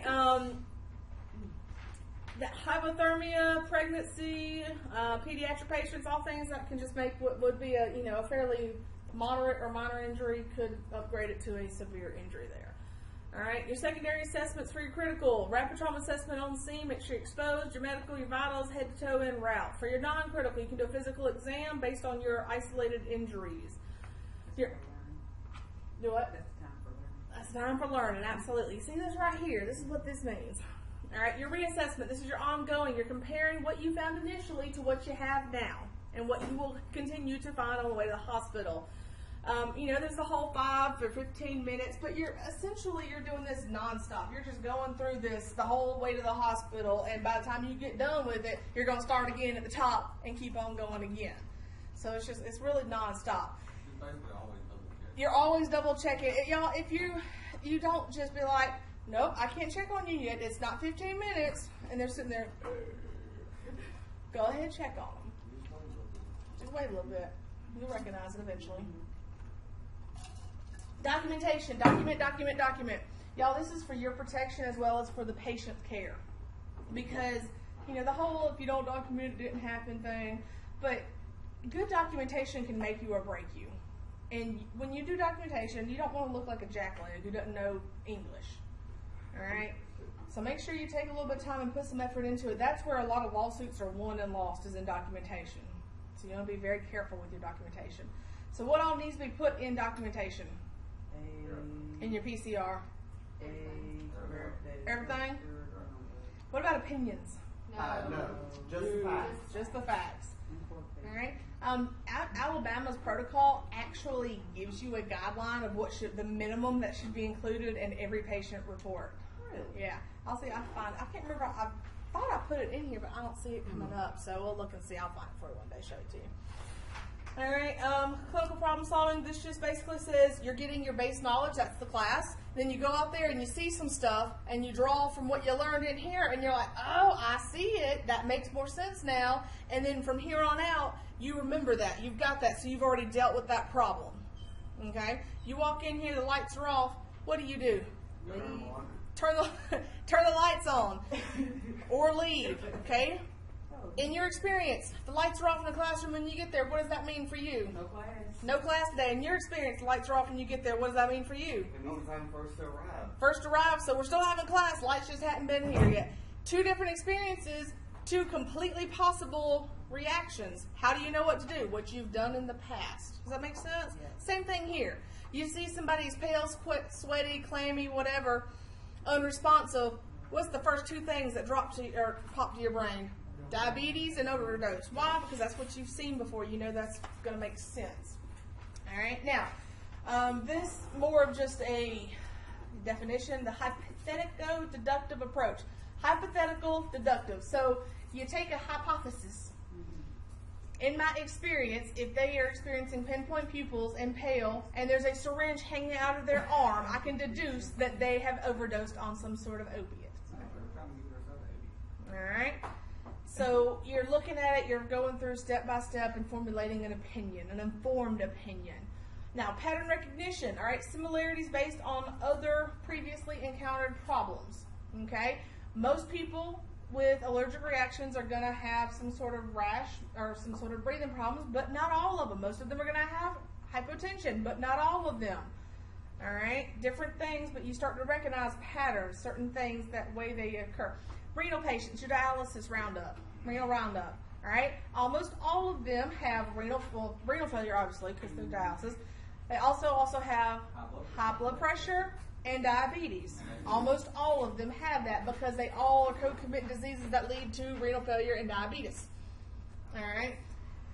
Heuristics, the rule of thumb, the most likely cause of a collection of signs or symptoms is usually the most common cause. In other words, if you hear hoofbeats, think horses, not zebras. We don't have zebras here, unless they're in a zoo. It's a zebra. It's a zebra. It's a zebra. But I mean, that makes sense though, right? If you hear hoofbeats running around, it's probably not going to be a zebra. And if it is, I want pictures. All right. Now, if you go to Africa, I think isn't that where zebras are from? Yes. Okay, I just make sure. So if you go to Africa and you hear hoofbeats, it might not be a horse anymore. It might be a zebra because that's what's there. All right. More reason to put it like that. Don't rule out something automatically just because you've never seen it before. But use your common sense. I'm not sad. There's two zebras around There are. Yeah. Wild. We want pictures. I want pictures. Like, I mean, now there's the wildlife safari, and those zebras, y'all, they're so funny that, like, trying to eat everything. Oh, look, you can take a picture then. I mean, I don't know if they're still alive. No. Well, you can't say that there are. Well, if you're up there, your hoofbeats might be a zebra. But most of the time, it's going to be a horse or a donkey. I'm so glad you're here. He's not lying. He's not lying. He's not lying. Like, somebody just have them, like, they keep them like horses. They're just, Is that even legal? I don't know. Is that even- I mean, it's right out there. He's still like, Is nobody's it illegal for me to catch deers in my All right. Pitfalls and clinical reasoning. We're kind of sort of getting towards the end. Pitfalls, problems, search satisficing. So what that means is you found a problem, so we're going to stop looking for anything else. In other words, you have somebody who's unresponsive, and they're like, oh, they're diabetic. And you're like, okay, let's give them some D50, but you don't bother to check the sugar. And in reality, they're having a stroke, and that's why they're having that. They just happen to have diabetes as well. Always make a good, thorough, full assessment. Don't just make sure, don't just say, oh, first thing here, that's what it is. Is that negligence? It could be, depending on how it goes down. Fundamental attribution error. All right, so basically what this means is, let's say you answer out to an old person, and they're mean. They're just ornery and like grumpy old men. All right? And so you're like, well, they're just being grumpy because they're just an asshole. All right, when in reality, they are the sweetest old person, and they play Santa Claus every year at Christmas, and they donate time, and they do all this stuff, and they're having a stroke, and it's affected the personality in the frontal lobe, and that's why they're mean now. All right, so don't just assume that certain things are because they are. If they're hypertensive, don't assume, well, that's normal for them because they're old. It may be. It may not be. It may be a problem. Does that make sense? A little bit? Yes, sir. Prime example of that, I had to, we put out a very well-known, distinguished lady that's from That area? that area, and she's always very well kept and always together, but she was like having her yard with her pants off. Which is probably not normal for her. And that's the kind of stuff we're looking at. You're looking at going, But if you didn't know her, could the corner sex worker, seems nicer than saying hooker, I don't know. Could the local, happy lady in town, prostitute, could that be her normal laying out in the yard? That might be advertising. You don't know. But you can't just attribute it to just that's what she is, What's going on here? What happened? Commission bias. You don't always have to do something. All right? And this is very tempting at the advanced level because you're like, I can poke people with needles. I'm going to poke everybody I see with a needle. All right? Sometimes I'm like, I ain't done a while. Let's get some Ivy. Right? But you don't have to do something. So sometimes you don't, you just got to know when not to do stuff too. Have a little restraint there. And then anchoring, giving a substantial amount of significance to something that's not really that significant. For instance, you go in, they're unresponsive, and the family's like, they've got diabetes, and so you are hell-bent on they're going to have diabetes, and this is a diabetic problem. When in reality, it's not. All right? Don't, take in all the information, weigh it out, and see what you got going on, but don't hold on to one piece of information above everything else. All right. So to avoid these things, reflect on your thinking processes, share your thoughts, talk to your partner, get feedback on their outcomes. I like to call the hospitals and find out, try to check up on them if I can, if it's something that's interesting or different that I'm not sure about. Just 'cause I'm nosy and I'm curious and I like to know. I like to see if I was right. Medical history, establish a good rapport with your patient, respect their privacy, overcome any special challenges. How could you do that? What are some challenges you might experience with communication? Not the same language. Not the same language, that's a fun one. Yeah. Being deaf, how would you get around that?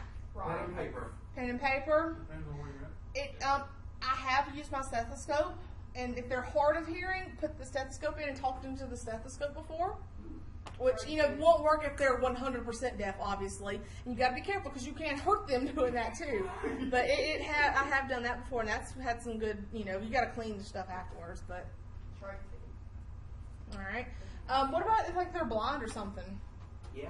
Not gonna write on piece of paper. Not gonna write on a piece of paper. Speaking Braille. No, see, one of the biggest times I ever felt like a teetotal asshole in work was with the structure fire fella. And we get there, and he was being ornery, which, he got burned up a little bit, so, you could see him being a little bit cantankerous. But he was being just a butthead, and he's yelling at me. I'm like, I'm trying to help you, man. You got to calm down. I can't help you. We're having to cut off his clothes. They're burnt on him. He had first, second, and third degree burns on probably about 80% of his body.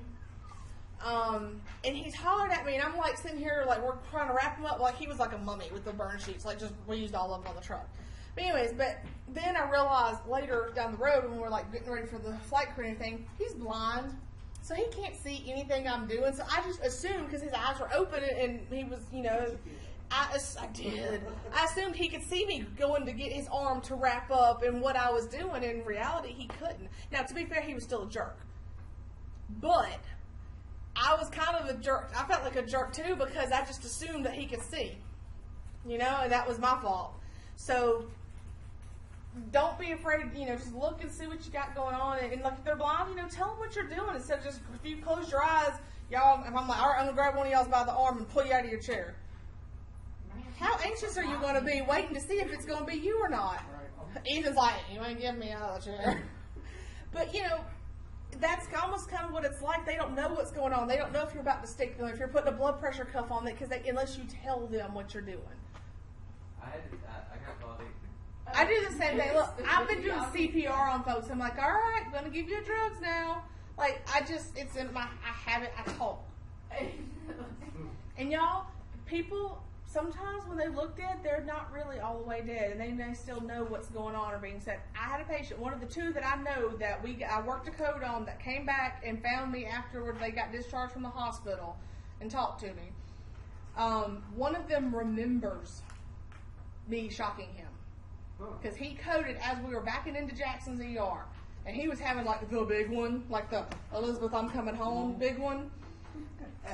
Sanford and Son, Joshua Washington. Yeah. It's really funny. Anyways, so he's having the big one. He remembers, he's like, I felt, he's like, I remember you telling me that it was going to be okay. And then he's like, I remember feeling kind of dark, everything got dark. He's like, and then it felt like something really hot punched me in the chest. And I was like, oh, that's probably when I shocked you. And, for all intents and purposes, he was technically dead at that point, so... But people do remember stuff or hear stuff, so be careful. Don't talk shit about people. You never know when they're listening. Yeah. All right, sample. You know what sample is. You know why it's important to get this. All right? All right.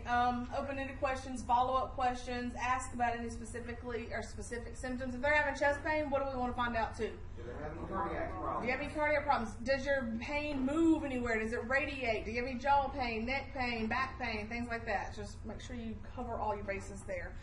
Pertinent negatives. What is a pertinent negative? You're right. It is something. Oh, shit.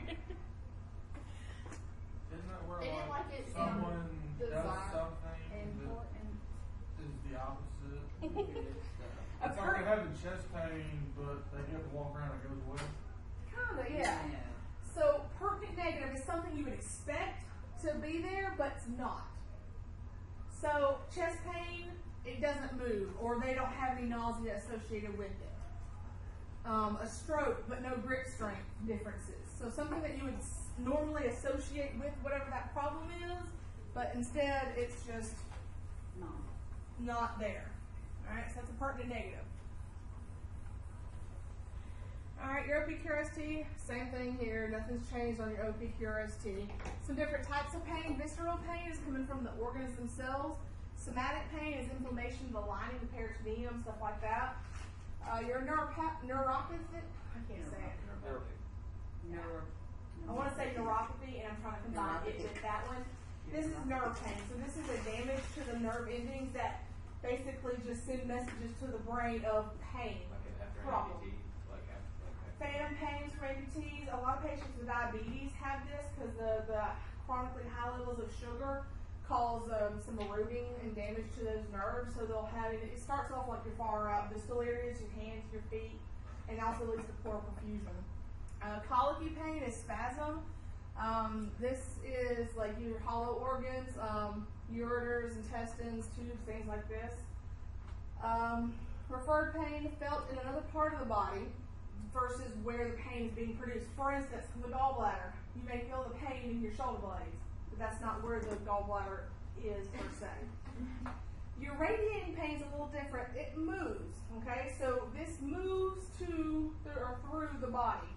Arm or something like that. It could be an arm, or they may even perceive it as just stomach pain. Another thing with the referred pain is, like, let's say the elbow hurts is the problem, but you feel the pain here.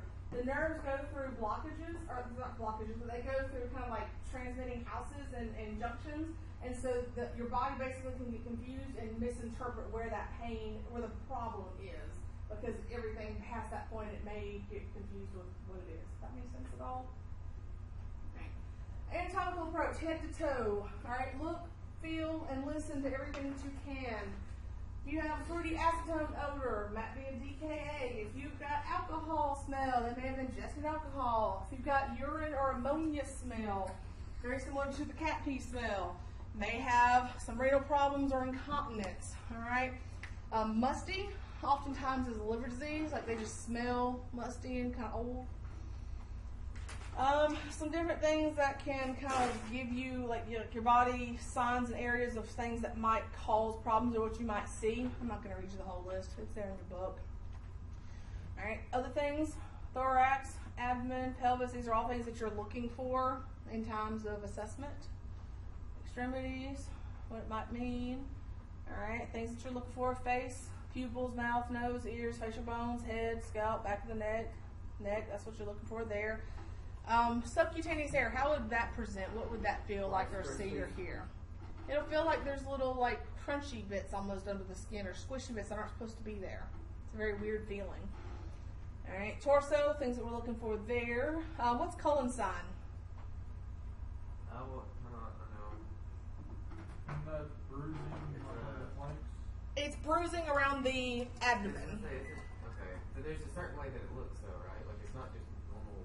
It's a very deep looking bruise. All of like the Grays, Turner signs and stuff, those are like very deep looking bruises. They're not just like a normal, like I whacked the door frame with my arm kind of bruise. Like doesn't it have like shape of like red and like a Red and purple a lot of times. Gray Turner, that one's the flank. That one's the flank. All right, other extremities, things you're looking for there. All right. The drift, what should happen here? If you have somebody in normal mental status, normal neurological function, you hold your arms out, what should happen when you close your eyes? They should stay there, right? What happens? Start having a little drift off. Something's going on, you're not able to use your sight to correct it. That's a neurological problem. All right, major bodily systems, nervous system, respiratory, cardiovascular, musculoskeletal. These are all things that we're going to be double checking and evaluating for working or not. All right, APU, GCS. Are they symmetrical? Is that symmetrical? Nope. Nope. What do you think could be happening here? Stroke. All right, respiratory system, looking at primary assessment, your vitals, SpO2, cyanosis, work of breathing, use of accessory muscles, abdominal breath sounds. Cardiovascular system, this is all secondary assessment. All right, cardiovascular, we're looking at skin coloring condition because we know that that's directly related back to the cardiovascular, right? Blood pressure, any JVD or edema. What if they have pitting edema in the lower extremities? What does that mean for cardiovascular? Heart failure. They've got some kind of heart failure going on, right? All right, also take lung sounds, monitor the cardiac rhythms if you can. Listen to heart tones. You should hear lub-dub, S1, S2, lub-dub. If you hear S3 or S4 gallop or murmur, got a problem in there somewhere, usually a valve problem.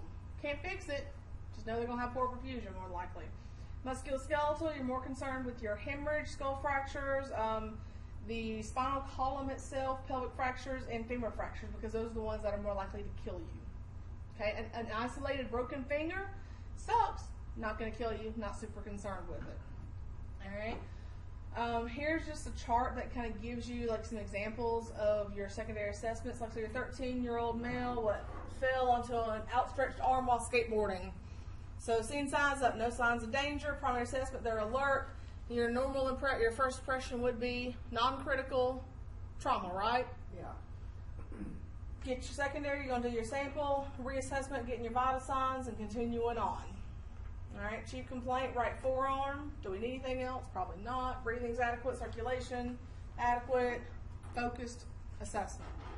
So just kind of these charts break down what you're going to be looking for and how you're going to be checking them out. That makes sense. Probably makes sense more since we just read through it. Bless you. All right, so secondary assessment, history taking, used to gather additional information, medical history, secondary assessment, performed for every patient. Your decisions depend on the situation and your patient itself.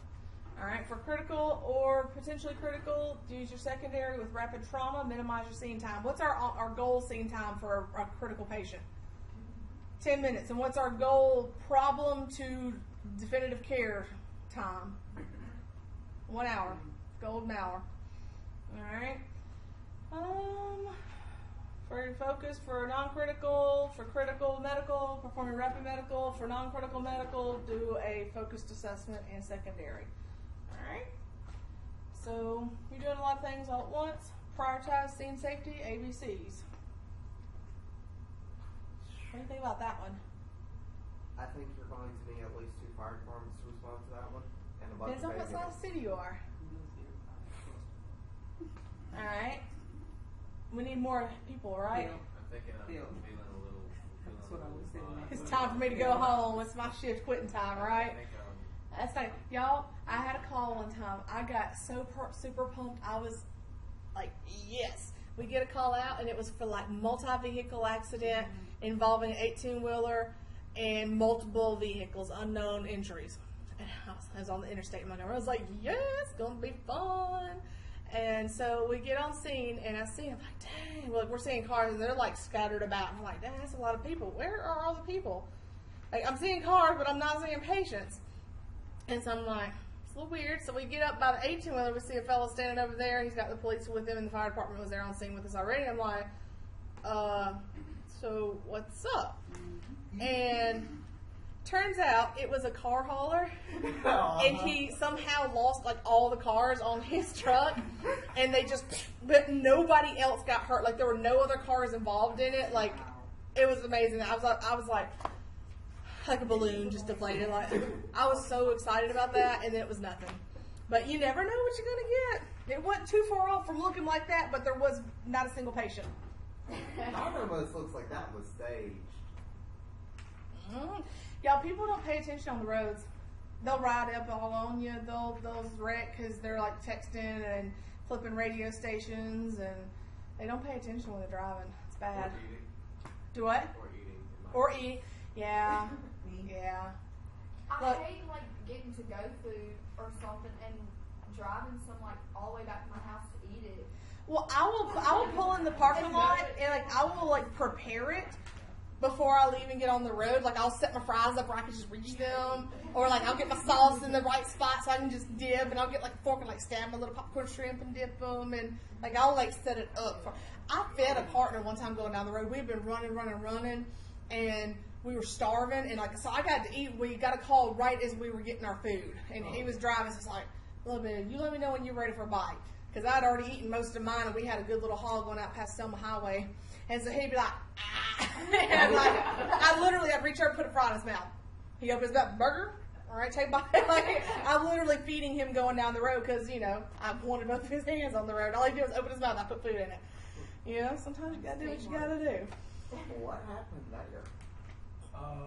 What does it look like? A wreck. Somebody ran into a vehicle. Definitely a I mean, wreck. went to A brick wall. The wall. I see bricks. See a vehicle here. Let me hit the lights a little bit to help you with that one. I'm also seeing what appears like a gas station roof collapse. That's why I was asking. Oh, back there in the background? Yeah. There's a car in the air up there. Yeah.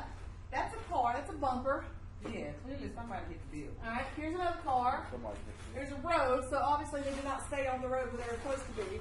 Any concerns here? It's London. Besides that, the stability of the vehicle, right? This one up here that's ass end up in the air. Is it stable? In the building itself, is it stable? Because if you've taken out a load-bearing wall on that building, the odds of collapse go up substantially. I'm not an engineer. I'm not a firefighter. I'm not good with all that, but I know enough to say I'm not going near that building right now until somebody can make it safe or bring that patient out to a safer area. Not to mention, I'm clumsy. You got all those little bricks and little chunks scattered every which way. That's like asking to step on one and twist an ankle. Fall down, go boom. Alright. What about here? I think that one you just better stay by the ambulance and wait for fire to bring them out to you. Well, hopefully there's not anybody in there. What are your concerns? They're That fire burnt getting bigger. to a char. The Right, roof's so on fire, they may so- have some significant burns.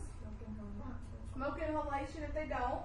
Alright. Could have some explosions. Does that house have gas going to it? Yeah. Are there any power lines going to it, y'all? Could be oxygen cylinders in the house. Yeah. Could be oxygen in the house, could be ammunition in the house. I remember we went and we were dispatched out to Tallahassee Fire one time, and it was a structure fire. Of course, they lit something in the fireplace, and the fireplace had not been cleaned or evaluated. The house caught on fire, and they're going up. They're like going up in there with their stuff on. They're going to go put it out, and I look up and I see the fire coming out and going to the power line going to the house. No. And I'm like, hey y'all, that thing's about to be on fire. And then look up, and about the time they took a couple of steps this way, it burned and dropped down and started arcing on the ground. And I was like, I'm just saying you're welcome. Just saying. I'm going to be over here. I'll do your thing. Don't get in the way. Stay where you need to be. And typically, if you're on scene doing standby for something like this, you want to be with your ambulance. Because you might be able to help, but more than likely, unless you're trained, you're going to be in the way.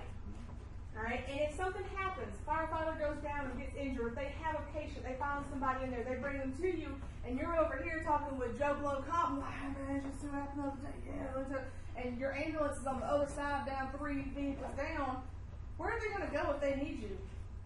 To your ambulance, and you're not there. So you want to make sure that you stay in a safe location, but also out of the way where they can find you if they need you.